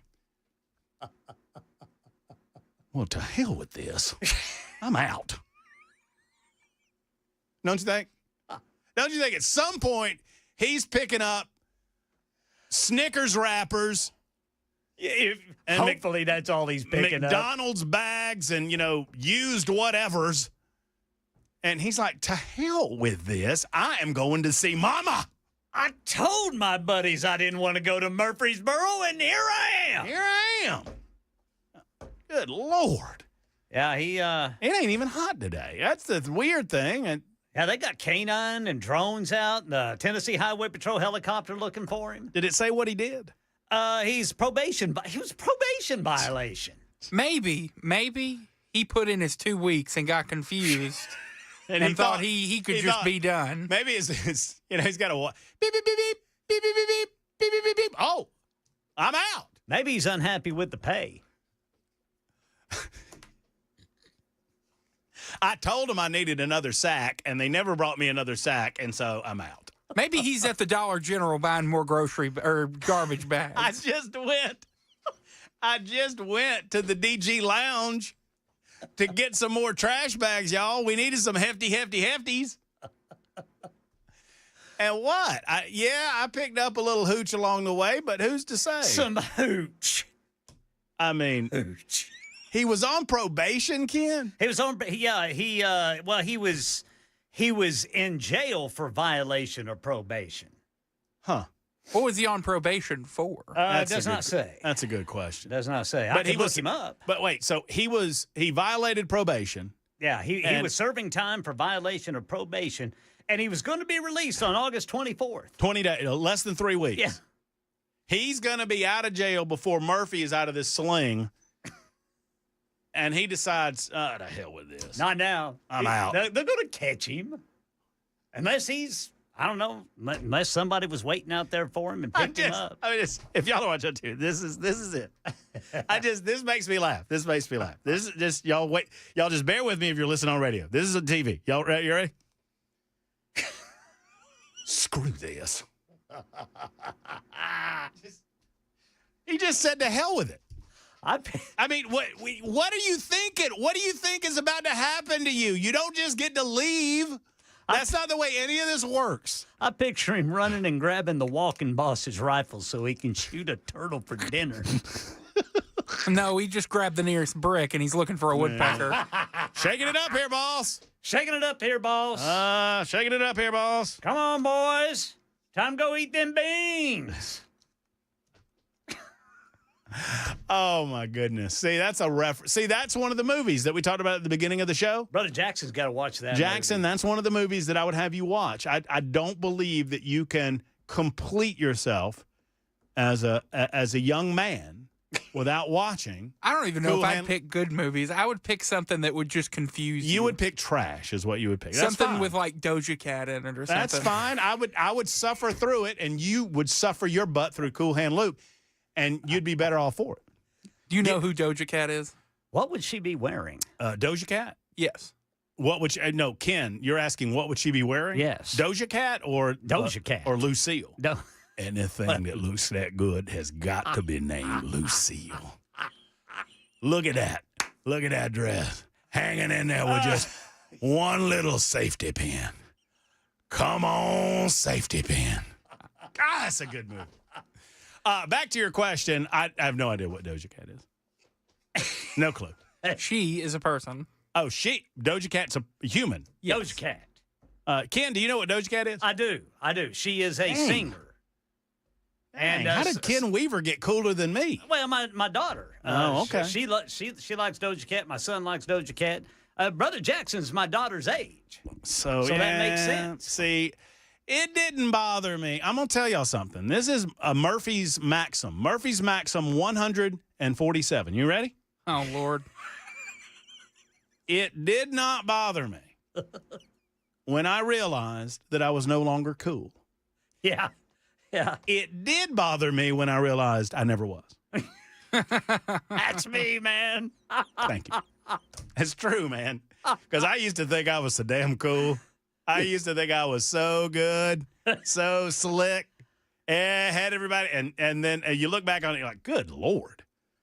I'm about as slick as Lee Reeves trying to talk me through term limits. No offense, Lee. I like Lee. Y'all don't get your panties in the water about all that. I'm going to hold their feet to the fire, every single one of them. And I don't like all these pledges that don't mean anything. That's all. And that's all I'll say about that. Let's get to phone calls, 615-737-9986. So on this, before I do that, so old boy is out. He's out. And he's running in Reedyville. He's somewhere around Reedyville. Which is spelled Hopefully. like Readyville, but not. It's Reedyville. It's Reedyville. Mm-hmm. Yes, and so we got a bolo. What if he's just using the bathroom? Well, I didn't want to go in the ditch. I just had to listen. When a man's got to go, he's got to go. And look, I understand I'm in Smyrna. I get it. I know that I'm 40 miles away. This was the closest restroom I could find. But the first several were unclean, unsanitary. I've got bunions. Timid bladder. That's a big old tree. Timid bladder. Timid bladder. Y'all know those fellas with the timid bladder, not me. I just let loose anyway. So that guy. But this Jackson story. That's a far more serious deal. This dude. That is bad news. Yeah, 5 years ago, the district attorney who prosecuted him, apparently at a parole board hearing or whatever, said this guy is unable to exist amongst society. Holy moly. And he's out. And he was out on probation during the murders. Yeah, it's frightening. Yeah, this guy, apparently known gang member. That's hopefully I guess both of them, more so that guy than the Reedyville guy. The Reedyville guy that'll solve itself. They're going to find him. And sad to note that, buddy, you're probably going to spend another year or so in jail now. Yeah. Because you couldn't wait 3 weeks. That's just it's a sad state of affairs. Night in the box. Yep. I wish you'd stop being so good to me, boss. Steven wants to talk about term limits. Okay. Hey, Steven. Hey, Matt. How's it going, buddy? I'm great, man. Hope you are. Yeah, to me, it just makes all the sense in the world. I mean, if the president of the United States has term limits, then every other person that it seems like that works for the government should have to have term limits as well. That's just a natural. You know, you get people like McConnell and Pelosi and all these, and Biden, that they're in there for their whole career, and they're just taxing and stealing and scheming, and you know, it's a business now. It really is for a lot of those deep staters and just people that collaborate. They're just in there, and there's no way to get them out. So I'm all for it. Also, age limit, I would say, even if you're elected and you're in for a specific term and you want to do another term, but you're going to turn 65 years old, you're out. You can't. Yeah, everybody retires. I'm sorry to interrupt you, Stephen. I've got a hard cap. Yeah. For me, there's 80 is a hard cap. 80? I think 80 is. I think 80 is overly generous. 80 is a hard cap. 67 is the latest retirement for all of us, and they're working for us. So if we have to retire at 67 and we have no say at that point, then they should have to retire at 67 too. I mean, that should be their cutoff. Hey, Jackson, I'm just saying, Jackson, make yourself useful. Look this up. Look up what percentage of Congress is over the age of 80. I bet it's not much, but I feel like I'm being really generous at the age of 80. I'd love to say 75, Stephen, but I'm being generous at the age of 80. But I think hard capping it at 80 would go a long way. I don't disagree with you on that. What do you think about the term limit? How many years do you think on that? What do you say on that? So I go back and forth. I think term limit legislation is covering up doo-doo that we need to get out of the sandbox ourselves as voters. In other words, sadly, I don't think you're going to get any better. A population that's willing to vote for somebody as dishonest and disloyal to the United States of America as Nancy Pelosi, do you really think that population is going to vote for a better candidate if Nancy can't run? Well, and more importantly, what do you think about, does this also count for the Supreme Court? Because here's the thing a lot of people are missing right now. With Trump and everything he's doing good and everything else that we've turned around and shut down and turned over, the transgender stuff in schools and all this, the elephant in the room, the one that's been helping us, the one that's been passing all this to codify all this stuff has been the Supreme Court. So we have to thank God that we have a good Supreme Court right now, and we need to figure out what we're going to do about that. Is that going to be part of it? How is that going to work? Because I'm telling you, we wouldn't be anywhere close to where we would be trying to get back to a good country without them right now. I don't know what's going to happen there. So are they included? I would put an age limit on the Supreme Court, too. I think 80 is a fair age limit. Jackson tells me, go to 75, Jackson, and see what it says there. Jackson tells me that only 2% of the Congress of the United States of America is 80 or above. So it wouldn't impact that many. Once again, Stephen, I hear what you're saying. I hear what everybody's saying on term limits. I just go back to the basic idea that we as freely voting Americans have the ability to term limit these people on our own. The power of the incumbency, however, is unfortunate, and it's strong. And far too many incumbents, it is the opposite of the NIMBY syndrome, it seems to me, when it comes to our Congress people. Congress has the lowest approval ratings of any political offices in the United States of America. It's bad. Congress has like an approval rating in the teens. Yet, do you know what incumbency reelection rates are? They're like 88%. So how can that be? How can it be that a Congress that has approval ratings in the teens, they get overwhelmingly reelected every 2 years? Just the House alone. House of Representatives gets an approval rating of 14%, yet 88% of those Congress people get reelected? How is that? It's a NIMBY syndrome. NIMBY, not in my backyard. Everybody knows that we need garbage dumps, but nobody wants the garbage dump in their district or in their backyard. Everybody hates Congress. But my guy's pretty good. That's what everybody says. Congress sucks. But my guy, he's all right. I won't re-vote for him. I don't think term limits fixes that. Besides, it seems somehow anti-American. Now, I would like to see a system that opens up the availability of the ballot to more parties than just the two. And frankly, I've never really liked the idea of term limits for president of the United States. Isn't that up to the voter? I understand why we have it. I understand why we did it. Doesn't mean I have to like it. 615-737-9986. I'm very late. I made a horrible error in the last segment, an error that is almost unforgivable. And I'm going to tell you what it was in a moment on Super Talk 99.7 WTN.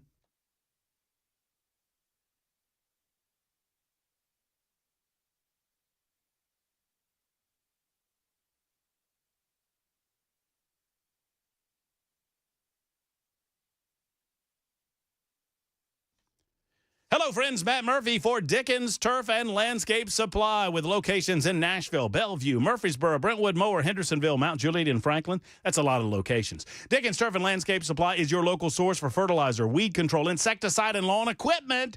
They beat the big box store prices with better product and more knowledge than anyone in the market. Anyone at any big box store. You don't know what these people know. What they don't know would fill a big box store, I'll tell you that. At Dickens Turf and Landscape Supply, they know their business.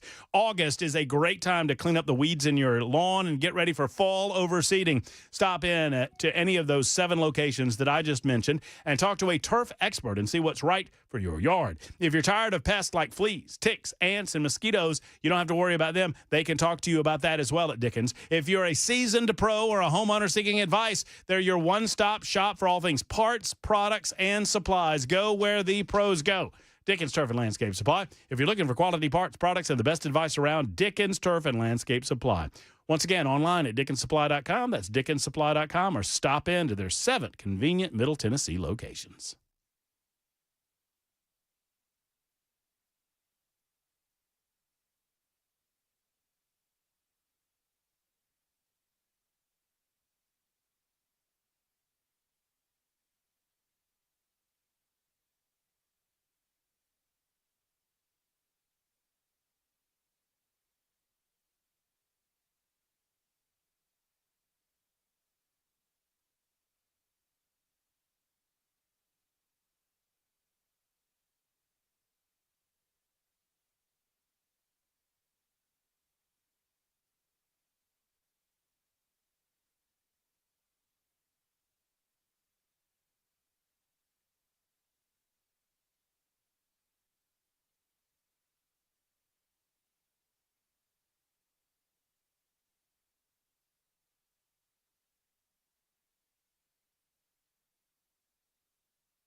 Friends, Matt Murphy here for the Wellness Institute of Nashville. You know, it is often said, as I do the radio show on a daily basis, Murphy, you're one big pain in the neck. If I'm a big pain in the neck, might I recommend you go to Dr. Mitchell, Dr. Ashley, and the Wellness Institute of Nashville, because they can fix that pain in the neck. They can fix that pain in the back. They can fix that pain in the shoulder, in the knee, in the hip. Odds are you're in a pain that is fixable thank you to the spinal decompression and the modern techniques offered by the Wellness Institute of Nashville. You don't have to depend on pills. You don't have to depend on needles, and you certainly should not look toward surgery unless you've already explored all of the other options. And they have them at the Wellness Institute of Nashville. Right now, their Big Daddy Trump special is ongoing. $12 will get you in.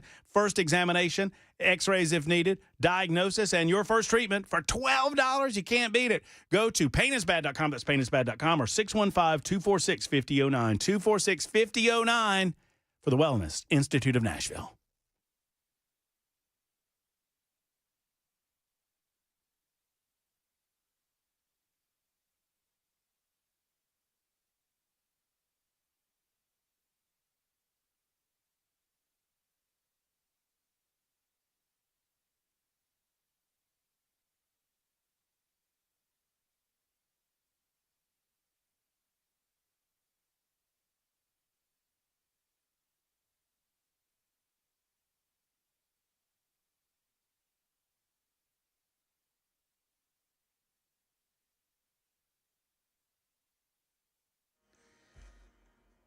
Authorities looking for an inmate who walked off a work detail this afternoon near Murfreesboro at about 2 hours west of Nashville. Law enforcement thinks they may be closing in on the quadruple murder suspect, Austin Drummond. These stories and more at 5:30 on Super Talk 99.7 WTN. I just offered to trade. I established whose fine-looking sunglasses these are. Didn't we establish that these were fashionable, far too fashionable to be Dan Mandis' sunglasses? Yes. We established that, right? And what was our guess as to whose glasses they were? Chris Hand. You were 100% correct. I just asked Hand if these were his, and he said, yeah. Brother Hand. And so I told him that I will trade him some good-looking sunglasses for a liver or a kidney. And the reason I'm saying that is because he's saying don't be an organ donor online. He was saying that earlier. You can follow him at Chris Hand on air. Follow me while you're out there. And I said, I'll trade you these glasses for a liver. But now he's trying to horse trade a gallbladder. I'm not horse trading a gallbladder. I got the glasses. Horse trading. I'll leave these for you, Hand. They're far too cool for me anyway. Don't stretch them out. What are you saying? You got a big head. That is an empirical fact. That is got a big old grape there, bud. I cannot deny the fact of this matter. That I have a big old. I hate it too, man. Hats are not made for heads this big. Oh no, I got a big head too. I feel the pain. Fat heads go through life in a horrible way because I see a hat on. Ken, you don't have to deal with this. I got a little head. I see a hat online, and I think, man, I'm going to get that hat. Yeah. And it comes and it's sitting on the top of my head. Yeah. As big as it gets. No good. I made a horrible error in the last segment, and I need to clean it up real quick. All right. Y'all, I've been to the Snow White drive-in. Snow White drive-in. Yeah. Excellent. I said it was in Murfreesboro. It's in Lebanon. It's in Lebanon. Oh, Lebanon. I am so sorry. Maybe that's why. Maybe that's why you've never all over for it. Maybe that's why you've never seen it, Ken. I stirred you to the wrong direction. It is in Lebanon, not in Murfreesboro. I apologize to all you Lebanites. Lebanonians. Lebanese. I apologize to all of you that I mislocated the Snow White drive-in. I apologize that I'm late for the news on Super Talk.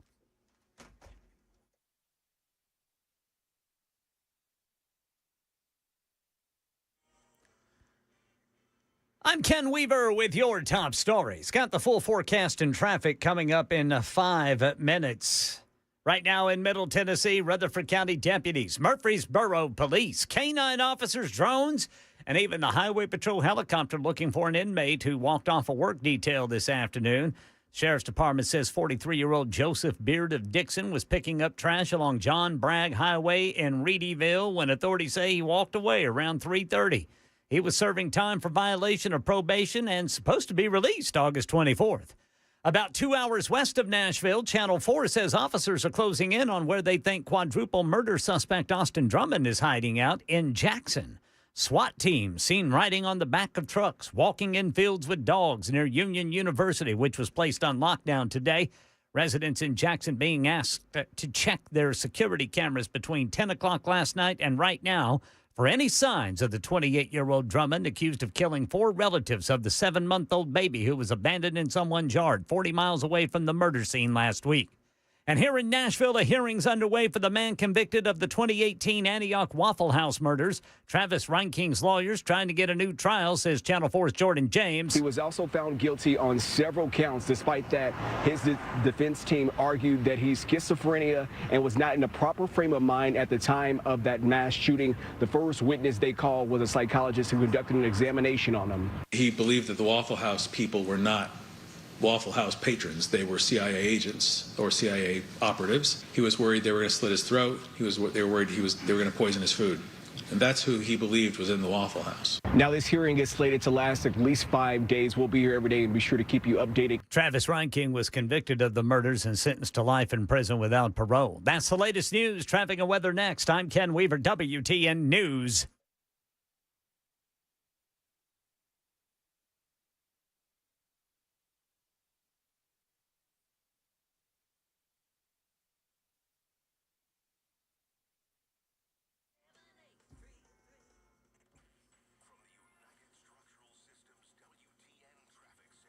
I'm not really seeing any crashes out there on the interstates, just some slow-moving cars, trucks, and vans, especially if you're eastbound 440 right before you get to 24, and then northbound 65 to the South Loop. It is particularly heavy if you are westbound 440.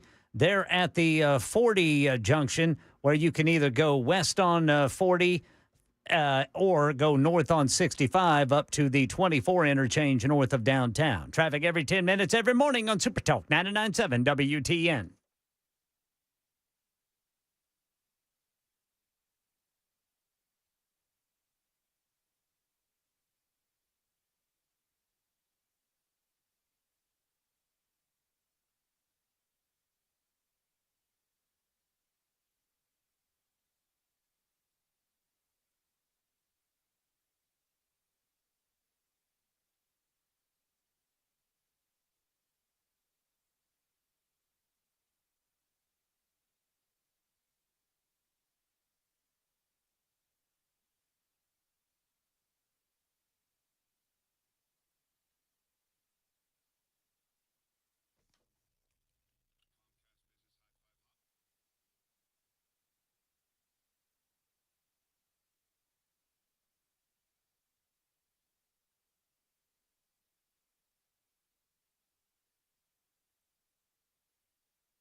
Hello, friends. Matt Murphy for Defend Systems. If you are a decision maker at a business, perhaps a manager or an owner, if you're a decision maker at a school or a church, really any place that people gather, may I speak with you for a moment about the dangerous world that we live in?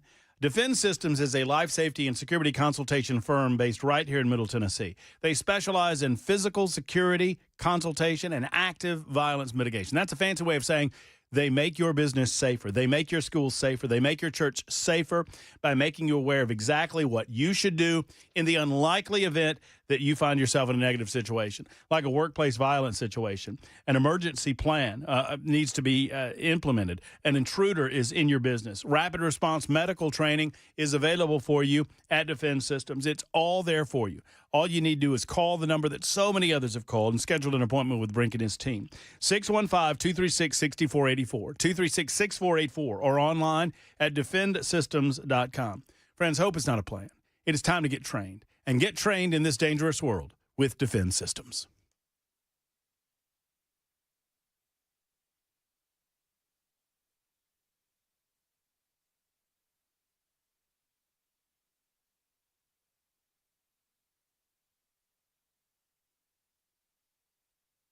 Super Talk 99.7 WTN. Man, there's a lot going on. Today is just flying by. As Ken Weaver has noted in the newsroom, the headlines are coming fast and furious. The telephone calls are all over us. We got Ninkapoops to get to in just a moment. There's a lot of things going on in the Super Text line. Has anybody noticed, do you have access to the Super Text line? I did. I need to get it back. They've updated themselves. Like the Super Text line is like an upgraded Super Text line. How's it going? It's going all right, I suppose. I mean, the comments have not upgraded. The frame of the Super Text line is upgraded. The coloring of the Super Text line has been upgraded, but the comments are the same old comments. You were all zoomed in when you started the show. Yeah, and you helped me out with that. I don't know how that happened, but thank you, Jackson. Your computer expertise is not unnoticed by me. Not unnoticed by me. You might be a soon-to-be erstwhile producer of this show, but I like you. And Still don't know what erstwhile means. It means out of here. Oh, you know okay. All right, you ready? Y'all ready? I'm ready. I'm getting the calls momentarily. Y'all hang in there. If you're Kathy, you're Steve, you're Lee, you're Jeff, you're Matt, but I got to do Ninkapoops, otherwise we get in trouble. Hit the thing. Ninkapoops in the news. I don't remember who won on Friday. That would be me, Mr. Murphy. Are you sure? I'm so sure. Oh, man, if you steal my story, I'm going to be very upset. That's way to go, Brother Jackson. Uh-huh. Yeah, see, that's the difference between Ken and me. Ken immediately thinks, way to go, Jackson. How about you? Good on you. Me, I think, you better not steal my story. Either way, you get to go first, Jackson. Ninkapoops, and everybody knows how Ninkapoops goes by now, right? I don't have to talk about the rules. You vote. I mean, we do 3 stories and you vote. Yeah. Jackson gets to go first. Yeah. All right. Boston woman armed with a knife allegedly stole 8 boxes of ice cream from a CVS store. An armed robber has been arrested after she allegedly stole several boxes of ice cream from a CVS pharmacy in Boston's Dorchester neighborhood. Police say Omalia Medina of Boston was taken into custody following the armed robbery that occurred Tuesday afternoon at the CVS store located at 468 Blue Hill Avenue. According to police, officers responded around 1:30 p.m. to a radio call for a person armed with a knife inside the store and arrived to find a woman matching that description who is in possession of 8 boxes of ice cream. The woman, later identified as Medina, was quickly detained and taken into custody without incident. The ice cream was recovered and returned to the store. According to their investigation, police allege Medina pulled a knife on a store employee before fleeing with frozen treats. What'd she get? What do you think she got? I think that's what you do for a Klondike bar. Oh, man. I think I'd get one of those Nutty Buddies. Ooh, those are so good. I used to love Nutty Buddies. I like how they put them back in the freezer. Yeah, I mean. There you go. Well, they're still good. Hey, we got them. They didn't even melt, y'all. I feel like ice cream might be the worst thing to steal that quantity. Because, what are you going to do with 8 boxes of ice cream? I eat it. Depends on how much peanut butter you have. Those Klondike bars are good. Well, Although they're smaller than they used to be. Oh, really? Yeah, we recently, I got some Klondike bars. I'm like, I remember Klondike bars being bigger than this. Little bigger. shrinkflation going on. I felt like there was shrinkflation in the Klondike area. You ever had a Reese's Klondike? Yes. I'm more of a Heath Bar Klondike guy myself. Love those. Yeah. But once again, y'all tell me. I feel like they're shrinking on us. I feel like they are. But man, I used to dig a Nutty Buddy. Yeah. With the peanut shell and the like waffle, and the waffle cone. Oh, yeah, that's good stuff. Had one at the gas station not too long ago. That's about fine a month living. ago. You know what I dig? And I get this is more controversial, y'all. That strawberry shortcake bar. Ooh. Don't sleep on that strawberry shortcake bar. I went to a restaurant one time that put that on pancakes. What? Son of a biscuit eater. It was delicious. Where? It was here. I don't remember the restaurant. Let's get the hell out of here and go there. Let's now. go right now. It's only on weekend Ken, brunches. bring the beer. Let's go. Okay, I got a 6-pack. We'll tailgate before the weekend brunch. Ken, can I go next? Sure. Because I brought audio with me. Let's hear it. I'm very excited. I brought what? Why are you Xing me? Tee him up. Tee him up.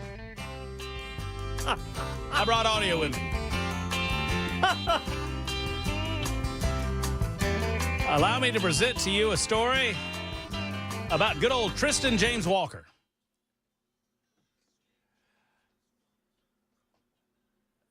Who was eyewitness to a passenger escorted off an aircraft by 6 police officers after he was busted vaping in the laboratory. Which resulted in a 2-hour flight delay. It seems that this young fellow took one toke over the airline. The infraction occurred July 3rd at Edinburgh Airport in Scotland aboard a Ryanair flight that was flying to Spain. The aircraft was slated to depart at 9:45 in the a.m., but was reportedly delayed after a staffer fell ill.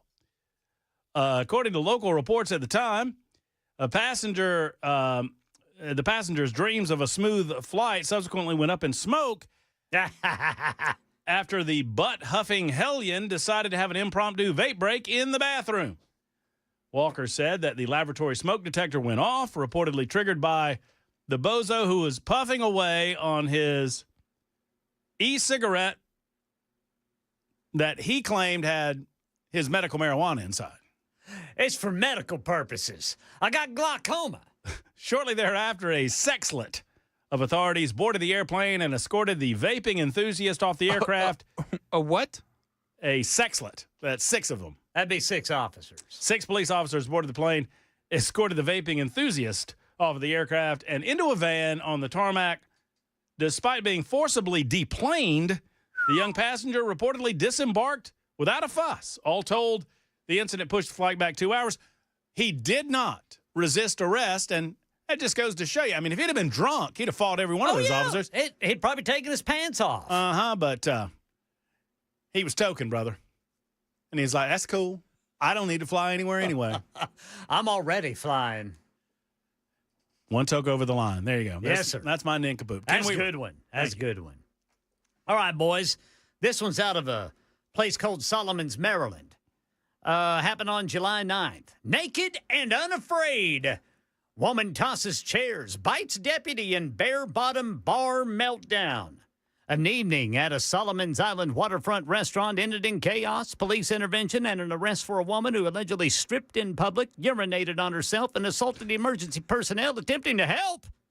Court documents reveal 45-year-old Marika Chantel Driggers was taken into custody July 9th after deputies responded to a call from Coast to Coast Seafood Bar and Grill in Solomons. Employees and patrons had alerted law enforcement to a woman inside the establishment who was behaving erratically, exposing herself and becoming combative. According to officials, the initial eyewitness reports described the woman as having urinated on herself and actively removing her clothing inside the restaurant. Deputies arrived to find Driggers seated in the lobby wearing only a shirt and coat, no pants, underwear, or shoes. Employees informed deputies they had no intention of pressing indecent exposure charges. They just wanted her out of there. Attempts to persuade Driggers to leave peacefully were unsuccessful. Deputies noted she was uncooperative and belligerent. Restaurant staff recounted she had been drinking wine and became disruptive after 2 men who tried to calm her down just left. Witnesses described her throwing her purse, disrobing, and screaming the name, "Ronald!" before hurling chairs. One employee who tried to guide her to safety was shoved in the chest after being slapped on the arm. The employee declined to pursue assault charges as deputies tried to assist her in redressing and arranging alternative lodging. Driggers refused aid and grew increasingly volatile. She allegedly directed profane outbursts at law enforcement, refused repeated instructions to leave, and was eventually arrested for trespassing and disorderly conduct. Following her arrest, she requested medical assistance, but then declined to specify the reason. She ended up beating a deputy, cursing at EMS personnel, and then threatened to kill everyone in sight. I don't know. I'm telling you, man, that must have been some wine. Oh, boy. What was her name? Marika? Yeah, Marika Chantel Driggers. Y'all, Marika's done gone and peed herself. I don't know. They released her on her own recognizance What? the following day. Y'all, Marika. Hey, where's Marika? She's in there. I had to leave. Why'd you leave? She peed herself again. Man. What'd she do after that? She started taking her clothes off. Started It's taking all her fun and clothes off. games. I mean, yeah. I mean, Somebody pees their britches. I mean, look. That's all on her. That's all yes, on her. it was all over her, Matt Murphy. But I mean, I kind of give her a pass because once you do that, you kind of want the clothes off. Well, I mean, yeah. I mean, as swiftly as possible. But you also don't want to bite a deputy. No, you don't want to do that. No, you don't want to do that. Yeah, and whoever this Ronald fellow was she was screaming at, I feel sorry for him. I bet he wishes he wasn't released on her own recognizance. 3143 says, I just can't believe Marika would do that. As if he knew her. Or she knew her. I just can't believe it. Marika, say it ain't so. I love the cop speak. She was combative. You think? She was non-compliant and combative. What kind of wine do you think it was? Chardonnay. Yeah, like a white. Yeah. Like a nice, just give Something me that goes down real like. Just give me a spritz. Give me another spritzer. I bet just you give me a spritzer. It was Ripple.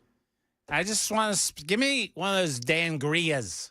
Franzia, you thinking? I'm just imagining Dan Mandis is in the restaurant now. Just give me one of them Dangrias. Like Danny gets. And lots of cherries. Lots. Oh my gosh. This seat is wet. My seat is wet. I'll bite you. That's how we play Ninkapoops in the news, everybody. There's Jackson. Jackson going for the three-peat. I'm telling you, man, Brother Jackson's on a roll. I don't think he's going to get it because Ken Weaver's got a pretty good story. My story had audio. Yeah, it did. That's about all I can say about it. Cheater? Cheater. Come on now. Y'all vote early, often, and we'll get to your calls momentarily. Y'all hang in there. I know you got thoughts about a lot of things. I will get to the phones on this busy Monday edition. It's 10 minutes until 6 o'clock. Super Talk 99.7 WTN.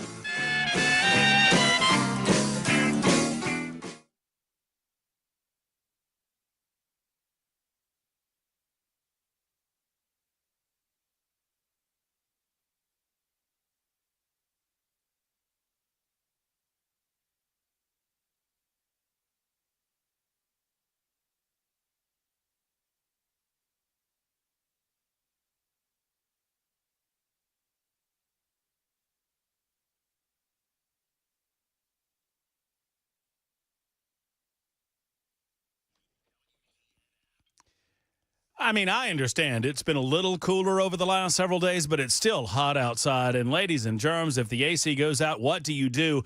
Write this telephone number down. Have it near your AC, near the fridge, somewhere in the junk drawer maybe. You know, just stick it in there. That number is to Efficient Heating and Cooling. It's to Jeff Eddy's company because you'll want this when you need it. If the AC goes down, you need that thing back up jiffy quick, and Jeff Eddy can make it happen. He can send one of his qualified techs out ASAP to make sure that they get it up and running as soon as possible. They will certainly tell you what ails your AC, and they're just going to fix that. They don't try to upsell you on anything, not when you're in need like this.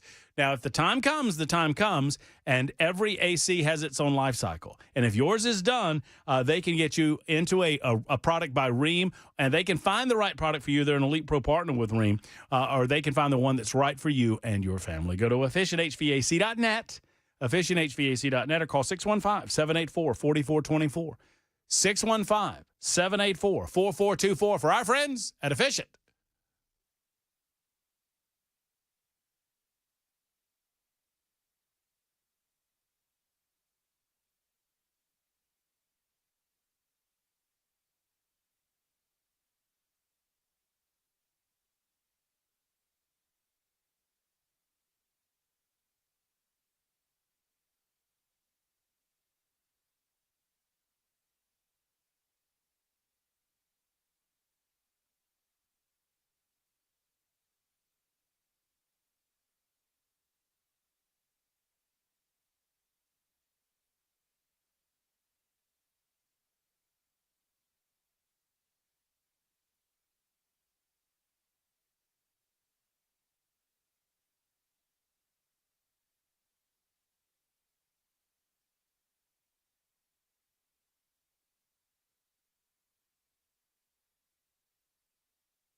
Hello, friends. Matt Murphy for the one and only Glock store. You know, today, most new guns come optic ready. They make sure of that at the Glock store right out of the box. Glock calls it MOS. That stands for Modular Optic System. But what if you bought your Glock a number of years ago and it does not have the Modular Optic System with it? Well, never you fear, because Lenny McGill is here. The Glock store is here, right? One of their incredible manufacturers, actually three out of the 16 of their CNC machines, 3 of them are dedicated to cutting Glock slides to precisely fit the optics of your choosing, whether it's red dot or green dot. They'll do it in 10 days or less, but most times it's much less than that because you're right here.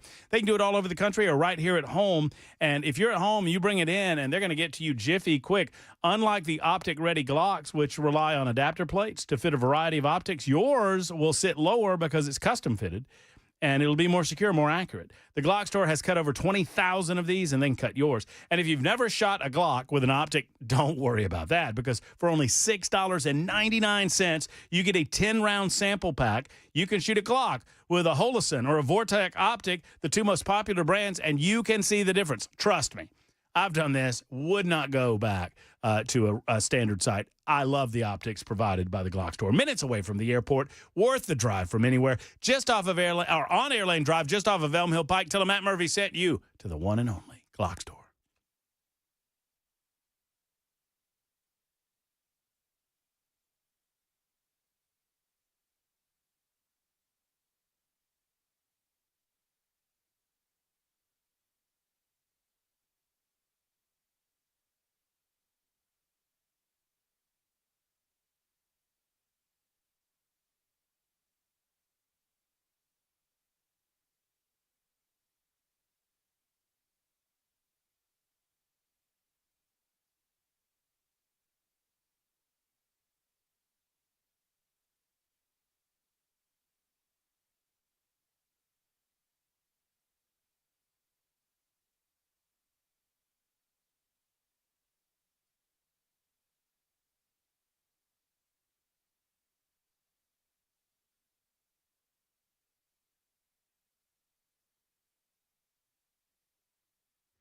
Search is on for an inmate who walked off a work crew near Murfreesboro, and a massive search for that quadruple murder suspect about 2 hours west of Nashville. These stories and more at 6 on Super Talk 99.7 WTN.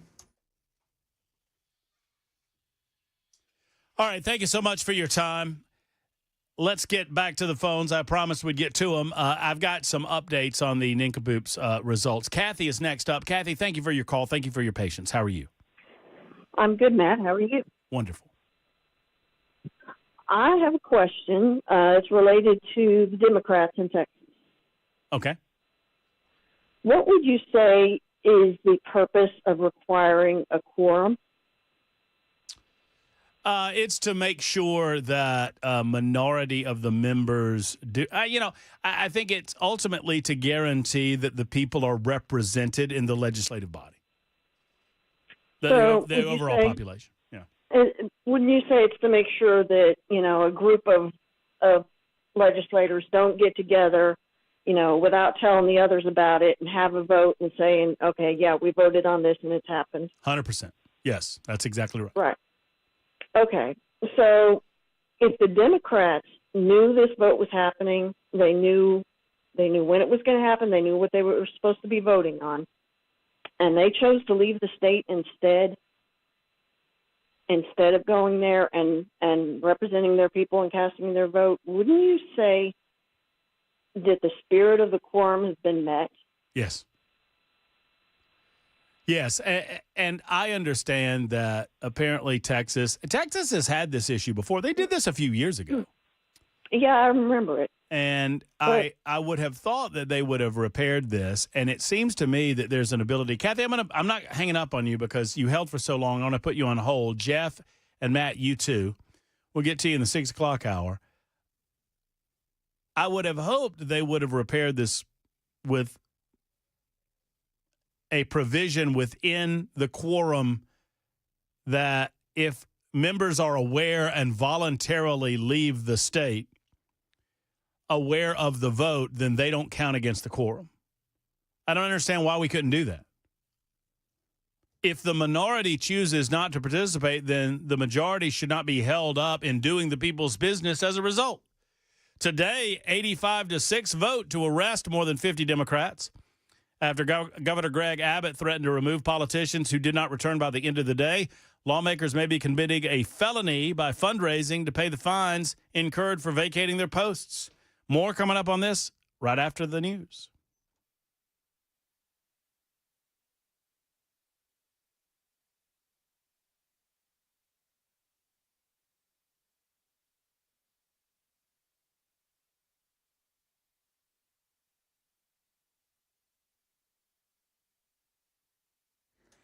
Six o'clock on the dot. I'm Ken Weaver with your top stories. Got the full forecast and traffic in 5 minutes. And right now in Middle Tennessee, Rutherford County deputies, Murfreesboro police, K-9 officers, drones, and the Highway Patrol helicopter looking for 43-year-old Joseph Beard, who was picking up trash along John Bragg Highway with an inmate work crew when authorities say he walked away around 3:30 today. Beard was serving time for violation of probation. He was supposed to be released August 24th. About 2 hours west of Nashville, massive search for quadruple murder suspect Austin Drummond, whom authorities think is hiding out in Jackson. SWAT team seen riding in the back of trucks, walking in fields with dogs near Union University, which was placed on lockdown today. SWAT and U.S. Marshals checking vacant units in an apartment complex there. Residents in Jackson being asked to check their security cameras between 10 p.m. last night and right now for any signs of the 28-year-old accused of killing 4 relatives of a 7-month-old baby who was abandoned in someone's yard 40 miles away from the murder scene last week. And lawyers for Travis Reinking trying to get a retrial here in Nashville. They say he was severely mentally ill, didn't know what he was doing during the 2018 Antioch Waffle House murders. During today's proceedings, they called the psychologist who examined Reinking. He believed that the Waffle House people were not Waffle House patrons. They were CIA agents or CIA operatives. He was worried they were going to slit his throat. They were worried they were going to poison his food. And that's who he believed was in the Waffle House. Reinking was initially deemed incompetent to stand trial, but that changed, and he was convicted and sentenced to life in prison without parole for the shooting deaths of DeEbony Groves, Aquila Da Silva, Tarian Sanderland, and Joe Perez. This hearing could take 5 days. And the Tennessee Supreme Court has ruled against a stay of execution for Byron Black, upholding the decision that he can be executed is scheduled tomorrow. This decision comes amid concerns about Black's implanted defibrillator and the potential for a prolonged and painful execution if it is not deactivated. Black's legal team has argued that deactivating the device is necessary to prevent a torturous death, while the state argues that would interfere with the execution and that the lower court lacked the authority to issue such an order. Black was convicted in 1989 for the 1988 murders of his girlfriend, Angela Clay, and her 2 daughters, LaToya and LaKeisha. And a 54-year-old man's in custody in Polk County. Authorities say he may have tried to blow up his home as authorities arrived to serve a warrant. Here's Mike Dubusky. Police say they found 14 suspected explosive devices at Kevin Wade O'Neill's residence. He allegedly tried to detonate some of those when police moved in to arrest him. O'Neill has been charged with a laundry list of alleged crimes, including attempted first-degree murder and possession of explosive components. That's Mike Dubusky reporting. And the latest news, traffic and weather next. I'm Ken Weaver, WTN News.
All right, I'm seeing a crash on Bell Road just west of I-24. Then in Rutherford County, we've got a crash reported by the Highway Patrol. This is going to be 24 eastbound, just east of Epps Mill Road. That's exit 89. Traffic every 10 minutes, every morning on Super Talk 99.7 WTN.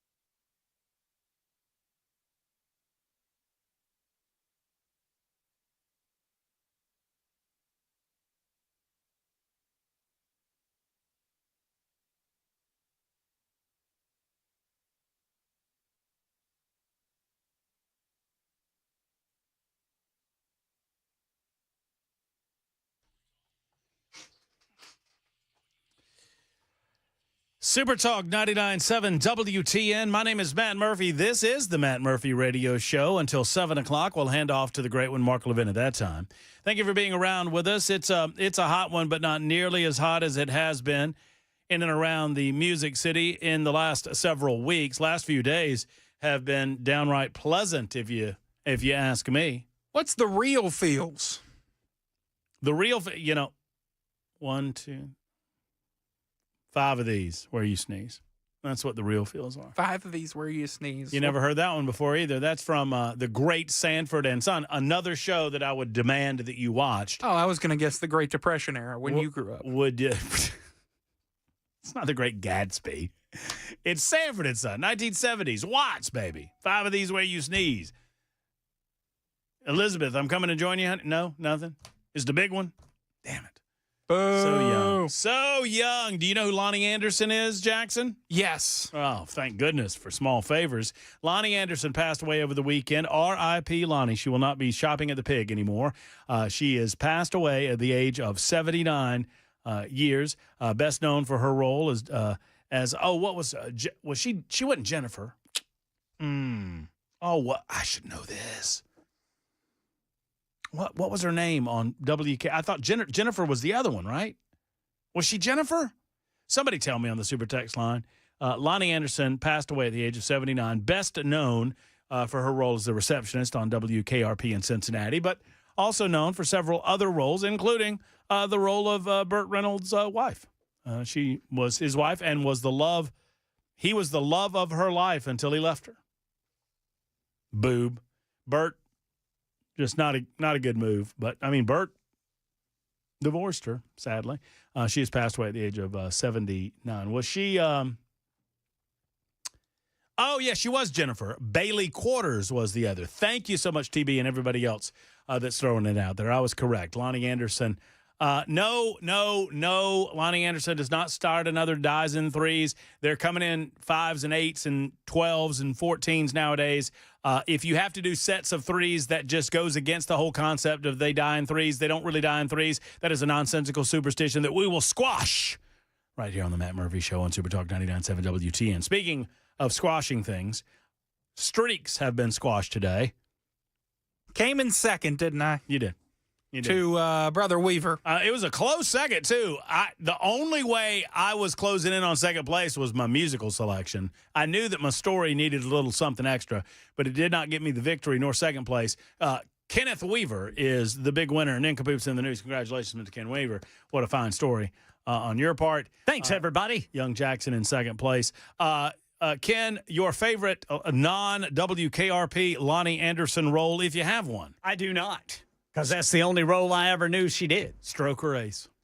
Stroke or Ace. Go watch Stroke or Ace. If you've never seen Stroke or Ace, my goodness. She plays a very, goodness. She plays a church-going, innocent little delicate flower. Yeah. And Burt Reynolds plays a race car driver.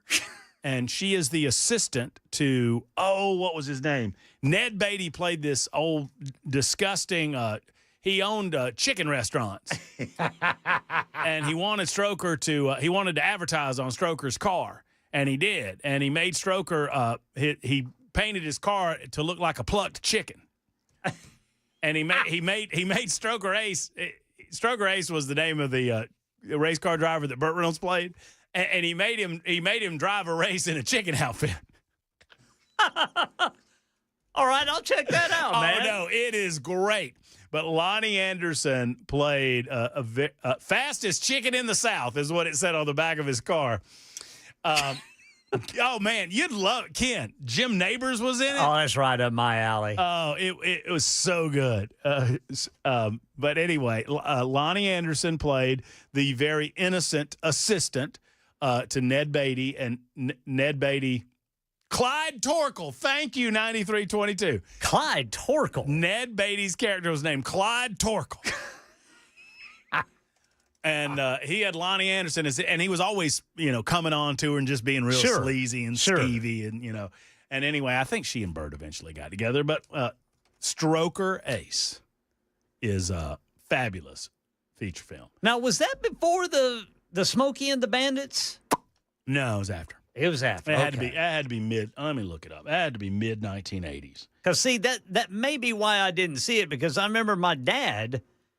He loaded us all up in the car to go see Smokey and the Bandit at the drive-in there in East Texas where we were living, and Mom was not appreciative of the language. Mm-hmm. So after that, I don't think I saw many Burt Reynolds movies. Yeah, Dad didn't get to pick the movies anymore. Stroker Ace was 1983. Okay. But it was directed by Hal Needham, who directed Smokey and the Bandit. Well, there you go. Starred Burt Reynolds as Stroker Ace, NASCAR driver. Starred Ned Beatty, Jim Neighbors, of course, Lonnie Anderson. Old Bubba Smith was in it, too. Bubba Smith was... Oh, yeah, the football player. Yeah, he was Clyde Torkel's driver. He was his limousine driver. And his bodyguard. Burt Reynolds turned... This is pretty good. Burt Reynolds turned down a role in Terms of Endearment. Burt Reynolds? The role that Jack Nicholson played in Terms of Endearment. Garrett Breedlove. Jack Nicholson won the Oscar for Terms of Endearment. Yes. Burt Reynolds apparently turned down that role to play Stroker Ace. You know what? I would have liked to have seen Burt Reynolds in that role. Jack Nicholson, I mean, he nailed it. Mm-hmm. But that would have been interesting. Reynolds said he made the decision to play Stroker Ace as opposed to go into Terms of Endearment because he said, I felt like I owed Hal more than I owed Jim. Jim, the creator of Terms of Endearment. Well, I'll be. Man, oh, man. What do you know about that? How about that? Well, I love Stroker Ace. Stroker Ace flopped, by the way, but I watched it on Cinemax regularly, mainly because of Lonnie Anderson. And I liked NASCAR. Well, yeah, you're a big NASCAR fan. Yeah, so that helps. Stroker Ace. Child fried chicken mogul Clyde Torkel. I was trying to remember what his... Oh, yeah, he put the slogan... Oh, his restaurant was called The Chicken Pit. The Chicken Pit. And the slogan on Stroker's cars were, the fastest chicken in the South. His contract stipulated that he had to do personal appearances, including dressing up in a chicken suit, including feet. So, and then Stroker is winning races. Oh, yeah, at some point, I remember this, Ken, because at some point, I was watching the movie when I was like 11, 12 years old. And at some point in the movie, Lonnie Anderson tells Stroker Ace that she's a virgin. And I remember watching the movie and not being quite sure what that was. Yeah, it's like, huh? All right. But I wanted to find out. That's all I knew. Listen, I've told y'all this before, and it applies mostly to Dolly Parton, but it applies to Lonnie Anderson too because there's some crossover going on there. I never remember a time where I didn't like girls, but I remember the exact time that I knew what type of woman I liked. And that's when I saw Dolly Parton in the fabulous feature film, The Best Little Whorehouse in Texas. And I'm like, bingo. Boy. Bingo. Anyway, back to more important. Fellas, I got to get back. Ken, congratulations on Ninkapoops. Thanks, everybody. I appreciate it very much. Sir. Get back to the news there. Yeah, Charlie Daniels did send a Stroke Race theme song. Kathy had important questions, and I've been wasting time with Lonnie Anderson talk. But the questions involved whether or not – look, these are great questions, Kathy. I don't know why the Tennessee legislature did not do more to repair the problems that exist, but apparently the governor believes that they have the right to arrest these people. But your question revolves around why can't they just go on with the votes if the Democrats are knowingly staying out of the legislative process? And it's a great question. Well, it's like a little league game. If there's a minimum number of players that you have to have on your team in order to play the game, and if you don't have enough kids show up, your team forfeits. So, if the Democrats choose to not to show up, I'd say they forfeit. They've made an affirmative choice to not vote.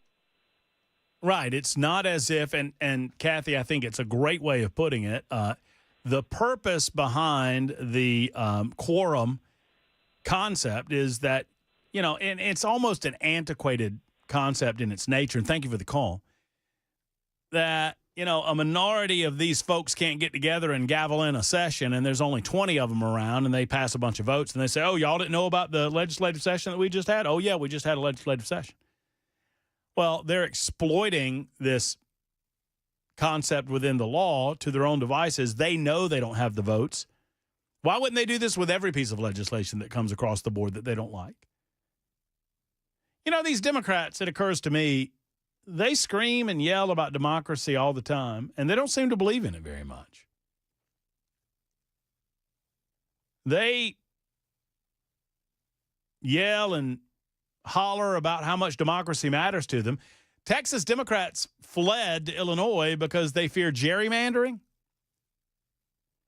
And Democrats drew the Illinois congressional districts, and it looks like a spider web. In the meantime, the mainstream media continues to ignore some of the revelations coming out of the FBI and the Department of Justice. They just won't talk about them, but they'll talk this crap to death. What exactly, and honest question, what exactly are Texas Democrats arguing? What is their point? That the minority in the state legislature should get to redraw congressional districts? That's not the way the law works. So against state law, against the will of the people, against all forms of common sense, the Texas Democratic Party, they're arguing that they should get to redraw district lines? That's not the way it works. Win elections, Jack. Win elections. What am I missing here? Democrats have been gerrymandering the process for the last 50 years, and I'm not about to be lectured by those that perfected the art of gerrymandering when it's used against them. Republicans learned gerrymandering tactics from Democrats. Democrats defended gerrymandering for years, saying that it was for the good of the people. It was for good of the diversity of the vote. It was to protect lesser voices. It was to protect minority voters. It was never for any of that. It was always for power and control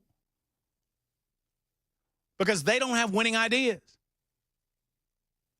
They have to put their thumb on the scale when they have the power to do so. It was never for the good of the people. Now, I don't think it was ever good to start any of this gerrymandering nonsense. But I suppose that the Republicans can finish what the liberals started, can't they? Tennessee did a masterful job of this in 2022, by the way. Masterful job. I don't know how you solve it except through, population solves it. I don't know how you set certain geographical boundaries that would prevent the type of gerrymandering that we're seeing. But Democrats are just yapping because Republicans are using pages out of their own playbook to beat them at their own game. Mike is in Old Hickory next. Hey, Mike. Hey, how you doing, Matt? Good, Mike. I hope you are. Yeah, me too. And this is not about tunnels. This is 100% agreement with you on this, what's happening in Texas. with them fleeing and going to Illinois. Isn't it fascinating? They're going to Illinois, New York, and they probably will be going to California now that Gavin Newsom out there has said that he's going to start holding and breaking the California law to redistrict out there to stop Republicans. So what my question is that I know Abbott says that he can put out an arrest warrant. He cannot arrest these people. He'll try, but it won't work. They'll just claim they're on vacation. What the Democrats are doing is they're running to these deep, deep blue, deep state, communist socialist cities, and those governors, Hochul, Pritzker, and I'm thinking the next day or two, Newsom is going to say, you can come and stay here. We will put you up in fancy hotel suites, caviar steaks and everything. Do not go back to Texas. And the fact is that Abbott really, according to legal scholars, can't really arrest them. Well, he can't. So what they're going to, he can't. I don't think he can arrest them for that, but he can arrest them if they use outside money to pay the fines that they're incurring. That's a campaign finance violation. I think that's the felony. Yeah, here's the other question is, once they left the state, did not they give up their pay as legislatures down there? And they're being fined too.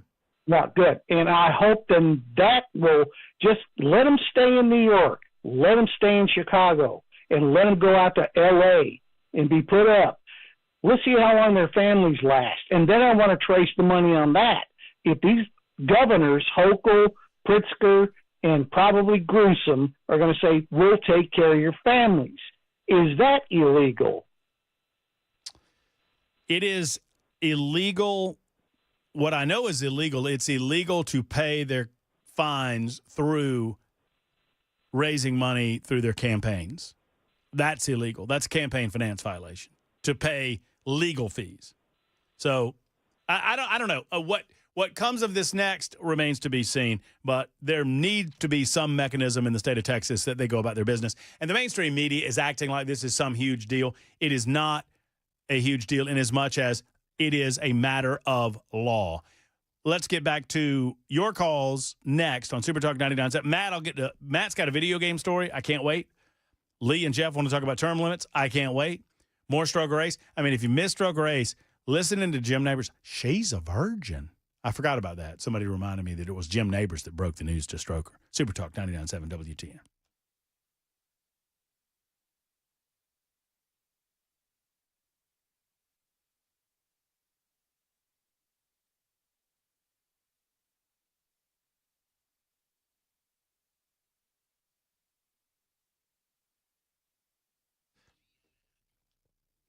Grace Point Healthcare is a direct pay, affordable, convenient, and comprehensive shop in Franklin, Tennessee. I want you to go see them.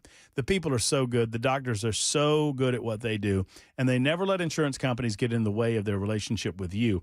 It is why they created the direct pay format, because they understand that if that happens, then it's the insurance company making the decisions, not you and not your doctor. They don't want that. No long wait times at Grace Point. They don't believe in them. They're going to get to you next day or really same day in many cases. Whether you're on the Smart Care plan, which is now HSA approved, thank you to the big, beautiful bill. That means you can pay your Smart Care plan monthly through the HSA account. $69 a month. That includes free office visits, free basic labs and diagnostics. Ask them about that when you make the call that so many others have made to Grace Point Healthcare. But you can get in same day or next day without being a member of the Smart Care plan. Just give them a call at 599-6868, 599-6868, located in the heart of Franklin, available anywhere. Schedule your next medical appointment. Modern medicine delivered the old-fashioned way.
When it comes to large home repairs, you got to trust the people that come to your house. And I'm telling you, you can trust USS, but don't take it from me. What about 30,000 other people that tell you that USS is the real deal? That's right. 30,000 residential testimonies available over the last 30 years saying that they give 100% every single time. They don't overcharge you. They don't charge you for things you don't need done at your home. And they are simply the best when it comes to foundation repair, waterproofing, or concrete leveling of your home and property. Homeowners simply trust USS because they've been keeping homes stable and dry since 1994. Serving Middle Tennessee all of those many years, they can serve you next. Call them today at 615-488-7855, 488-7855, or online at USSTN.com. That's USSTN.com.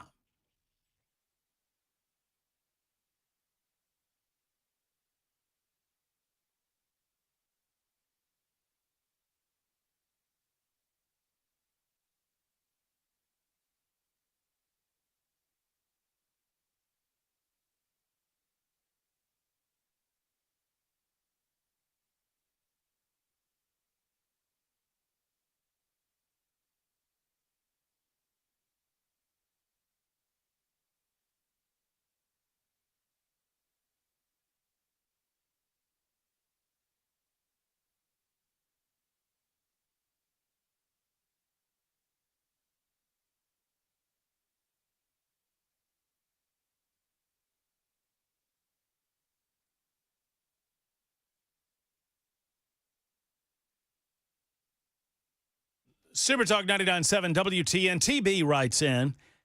And TB, I think your questions on the super text line merit further discussion. TB says, serious question, Matt.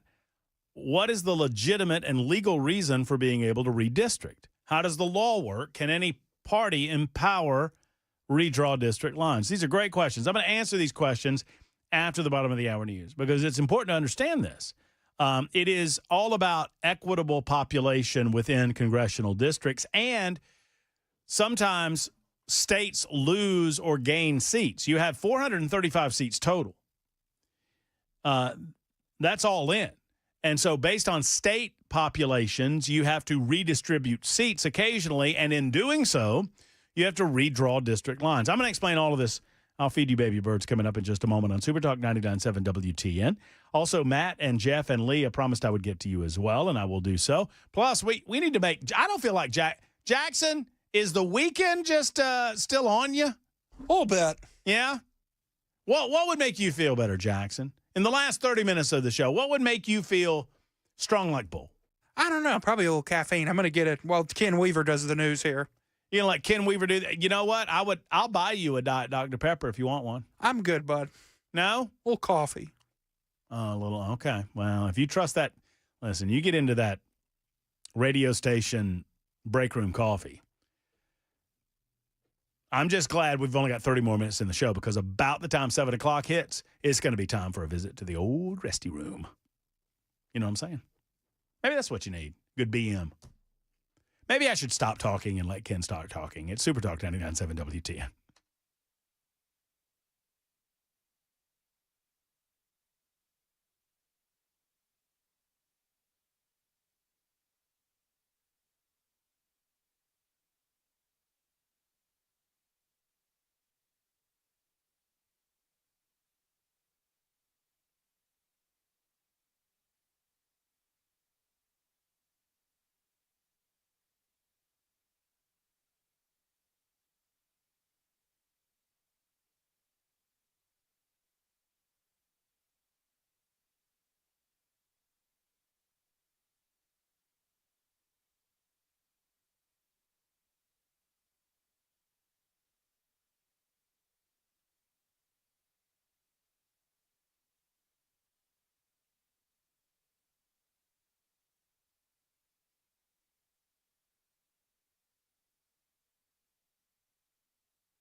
Hello, friends. It's Matt Murphy. It's time for a Monday Power Update with our man, Generator Sean, answering all of your Generac generator questions from Premier Generators. So the question then is, Sean, what are the biggest risks of not having a generator during a power outage? The biggest risks that I've experienced: spoiled food, frozen pipes, lost communication, added stress, and the biggest one, just feeling unprepared when your family needs you the most.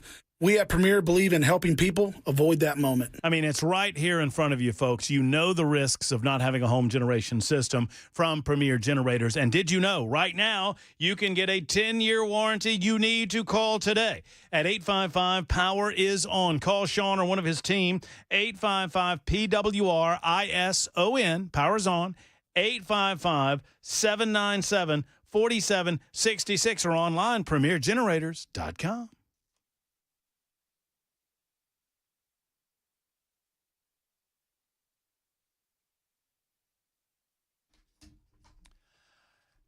You know, I feel like Jackson's becoming a part of the family. I do. I really feel that way, not only because I like him as a fella, I like him as a coworker, but I think he fits well in the vibe of things. And so we concern ourselves when one of our teammates is not at 100%. Several of you have indicated, and I missed this, and this is where the listening audience can pick you up. This is why we got to get the new suit and get you access to the super text line, Jackson, because they're saying, Murph, you're missing out. You don't understand what's happened here. Jackson missed out on his three-peat on Ninkapoops. Yeah, a little bit down. And so he's down, and 22-13 suggested, he said he just choked on the three-peat, Murphy. He's a little down right now. Audio, please, Jackson. And he said he might, how about you buy him a shot and then play him a little bit of this? I mean, it's a perfectly good song. Y'all ruined it.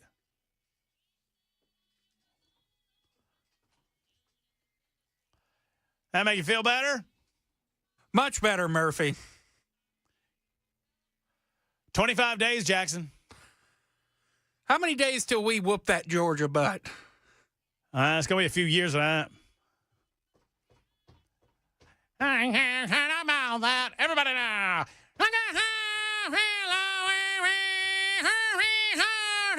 All right, enough of that crap. Woo! By the way, extra points if you know who the original artists were. The Osborne Brothers. Golly. They wrote it in Gatlinburg. You nailed it. Look at you. Not even a hesitation. Not even a hesitation. Oh, that's all. That's the first thing they tell you. You ever been on the trolley in Gatlinburg? That's like Campus 101 in Knoxville, right? Well, I learned it when I was a kid. We used to go to Gatlinburg a lot, and they tell you that on the trolley. They stop in front of the hotel, and they're like, Rocky Top was written in that hotel. Right in there. That beautiful, beautiful song that the Tennessee Volunteer football team ruined for everybody. It's incredible. It's not a bad song. You have a few adult beverages and sing that at the top of your lungs. I'm going to be there. I'm hoping that I'm in a prominent location within the stadium. I know that I'll be in the stadium. I just don't know where yet. I should stick you with all the other Georgia fans of the nosebleeds. No. I know enough of these Tennessee folks. I mean, somebody will if I just mind my manners, they'll let me in the good seats, right? No barking. I will not bark. I don't bark. I'm a non-barking Georgia fan. It'll come out of you, though. I feel like Georgia starts, giving up a couple touchdowns. I feel like that. I might growl. A little. If we're down by a couple touchdowns, I'm gonna growl. Nothing wrong with that. Yeah, because you'll look at your phone and see 15 text messages from me. Oh man, laden with curse words. 25 days. I'm excited. Let us see. He's a back. See, I don't know what that means. Oh, he's back. See. 22-13 was right. A little Rocky Top, a little offer of a shot. Little Diet Coke, and my man's back. As far as term limits go, not term limits. As far as the reason that we do this, congressional appropriation, 435 seats. and the population continues to grow. So those seats have to be reapportioned based on the population of the individual states. And so you'll see Tennessee gain a seat, and you'll see another state lose a seat, and you'll see California gain a seat, and you'll see Texas gain a seat, and you'll see Illinois lose a seat, or whatever it might be. Well, when that happens, you have to redraw the populations, and you have to draw the congressional seats. They're not done geographically, they're done by population, which is why the 5th congressional district in Tennessee is a lot smaller than, the 8th congressional district, which is more rural in its nature. So that's the basic reason why they do it. 39 of the 50 states, I don't know how the other 11 do it, but 39 of the 50 states give the House and Senate the authority to redraw the lines. They start in committees. Oftentimes it's by special appointment, and they go to the full body, and it's a simple majority in the House, a simple majority in the Senate. Most states have the governor sign off on it. Then it is reviewed to make sure that you don't violate any of the basic rules of there's only just a few things you can't do. You can't reapportion based on race. You can't reapportion based on sex or any of the other protected classes in the Civil Rights Act. But other than that, it's all population-based, which is why you have a lot of gerrymandering. Democrats love gerrymandering when they're doing it. They hate gerrymandering when others are doing it. And now they're making asses of themselves by refusing to participate in the process. I hope that makes sense to everyone. Matt, God bless you, sir. I owe you a bottle of water and an ink pen used by me. Hey, so are you familiar with the Steam, MasterCard, Visa situation? The Steam, MasterCard, Visa situation. I'm not, but maybe Jackson is. Do you know what Steam is, Matt? Steam is an online something or another? It is it's like a market. It's like the Amazon for video games. Okay. All right. Okay, so what is the Steam credit card situation, Matt? So recently, MasterCard and Visa came to the owners of Steam and told them that they would not be allowed to use their services to allow users to purchase video games unless they were to remove specific video games and a specific genre of video games off of their platform. And I think that should be illegal, but apparently it's perfectly legal. Steam is a privately owned entity, I guess. Yes. Yeah. Steam is privately owned. So, all right, so let's talk about this for a minute. Years ago, I'm a poker player, Matt. I don't have many vices left in my life, but one of them is I enjoyed sitting down at a table. I enjoy throwing dice in a casino hall, and I enjoy playing poker. As a matter of fact, I'm going this weekend to play some poker in a poker room. That said, there used to be an ability years ago, maybe before your time, I don't know, where you could go online and you could use your credit card and you could buy, $100, quote unquote, worth of chips. And you could play for real money online. But you had to use credit cards, right? Obviously. Well, you know how the Congress of the United States of America shut that down?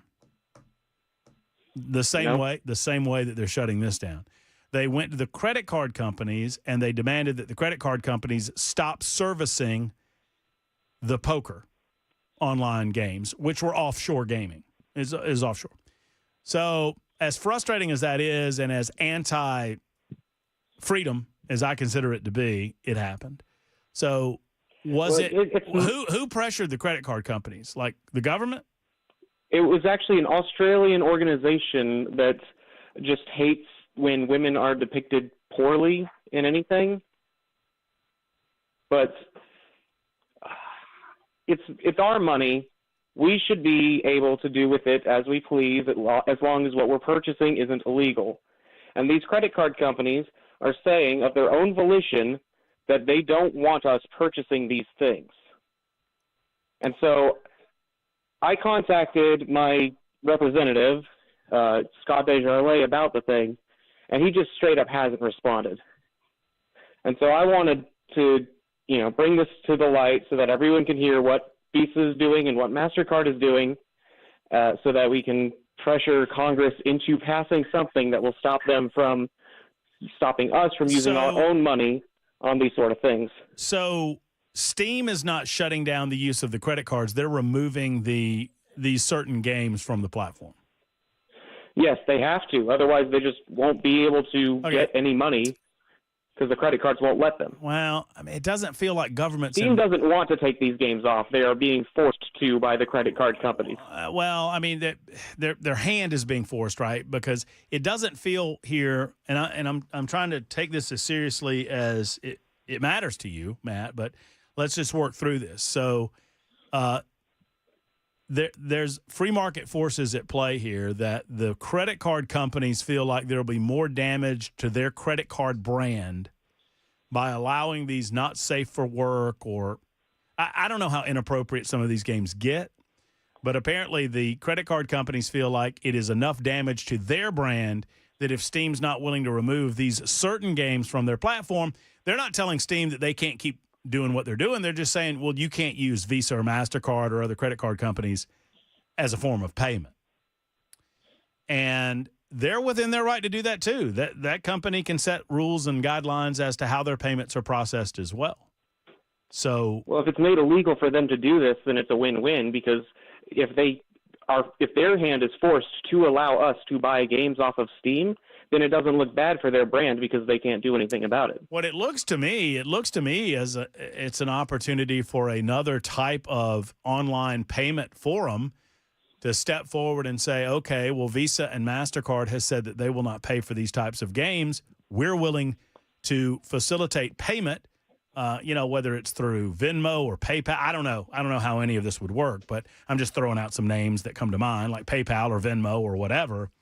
It would feel to me like maybe there's a free market solution if there's enough, pardon the pun, steam behind the effort to keep these games on the platform. And who's going to start that? Well, I don't know. I mean, so are there a lot of people like you that are mad about this? I'm pretty sure there is, yeah. We'll see. I don't know. I'll look into it, Matt. I mean, once again, like I say, it's a subject that I didn't know a lot about, but it feels like the free market forces are at play here. And, so let's look at it this way, Matt. If I own a video store and I'm just selling videos out of my video store, but in the back room, I sell pornography out of my video store, and I only take credit card payments. And if the credit card companies come to me and they say, we're no longer processing payments for anything that you do because we disagree with the pornography side of this, I mean, that's the same thing, right? It's the free market at play. So Steam has choices to make. They can either tell the credit card companies to go pound sand. They can tell the credit card companies, we're going to find a third way of doing this. Or they can say, okay, fine, we'll no longer sell the porno out of the back of the store. I don't know that there should be a government remedy here. I really don't. But I would need to think about that a little further. Thank you, Matt, for the call. I'm a small L libertarian. I am loath to get government involved in these issues that the free market can easily work out on its own. The credit card companies are a third-party platform. You could work it out by figuring out a way to use cash. You could use, you could do a direct pay format, maybe do debit card format. That's more of a direct pay, although the banks could potentially get involved. I don't know how raw and not safe for work some of this is.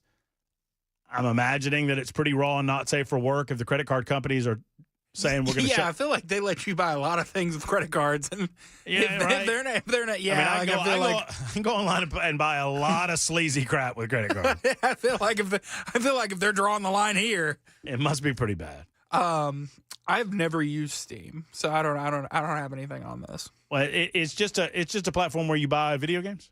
I think it's like for computers. Right, so it's not. It's not like PlayStation or Xbox. It's not physical media. It's no, it's all digital downloadable. Media. Yeah, I bet they're pretty bad. Yeah, I bet it's pretty horrific. I'm not gonna lie. I bet it's pretty awful. Patrick says it sounds like Matt needs to get out of Mama's basement. Be nice. We're trying to be nice to the younger generation. 1972 said, if I called my representative over video games, I'd immediately lock my car and drive into the nearest lake. Be nice. Why are y'all no. being so mean? Why is Matt reading these? Yeah, why did you read that? Why one? am I sharing these publicly? Shaming Matt. I appreciate Matt. He's a younger listener, and he's calling in with trying to get solutions to a problem. I thank him for that. If it's pornographic video games, the solution is go to a direct pay format or you lose video games. You don't have any authority to determine how Visa, MasterCard, or these third-party credit card companies do their business. And if you want to start a credit card company on your own, call it, I don't know, porno card, you can do that too. That's what the free market solution would be. 51 after the hour on Super Talk.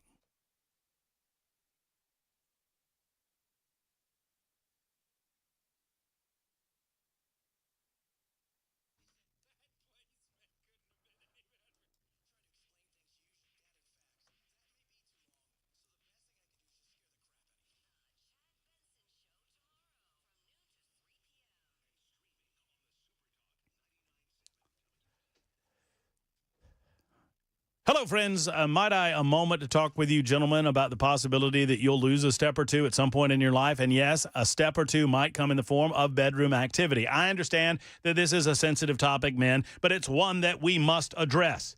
If you have found that you cannot step up to the plate in the manner that you used to be able to step up to the plate, it is time that we alleviate that fear, we alleviate that issue, and we get you back into the game, men. And Tennessee Men's Clinic does just that. The Tennessee Men's Clinic can assist you in all of your needs. All you need to do is make the call. Don't trust the online websites. Don't trust the online phone numbers. They can be as disreputable as the day is long. You just never know. You need to trust your local source for all things urology and for your issues that include potentially ED issues. Let's give a call today to 615-208-9090, 208-9090. Schedule that appointment either in Cool Springs or the original location in Midtown. You go in, you see them, you're going to get some blood work drawn the same day, and you're going to get answers the same day. It's Tennessee Men's Clinic, online always at TennesseeMen'sClinic.com.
Super Talk 99.7 WTN. It's the Matt Murphy Radio Show. Thank you for being around with us. Just enough time to slip in a couple of callers on term limits. Jeff is next up. Hey, Jeff.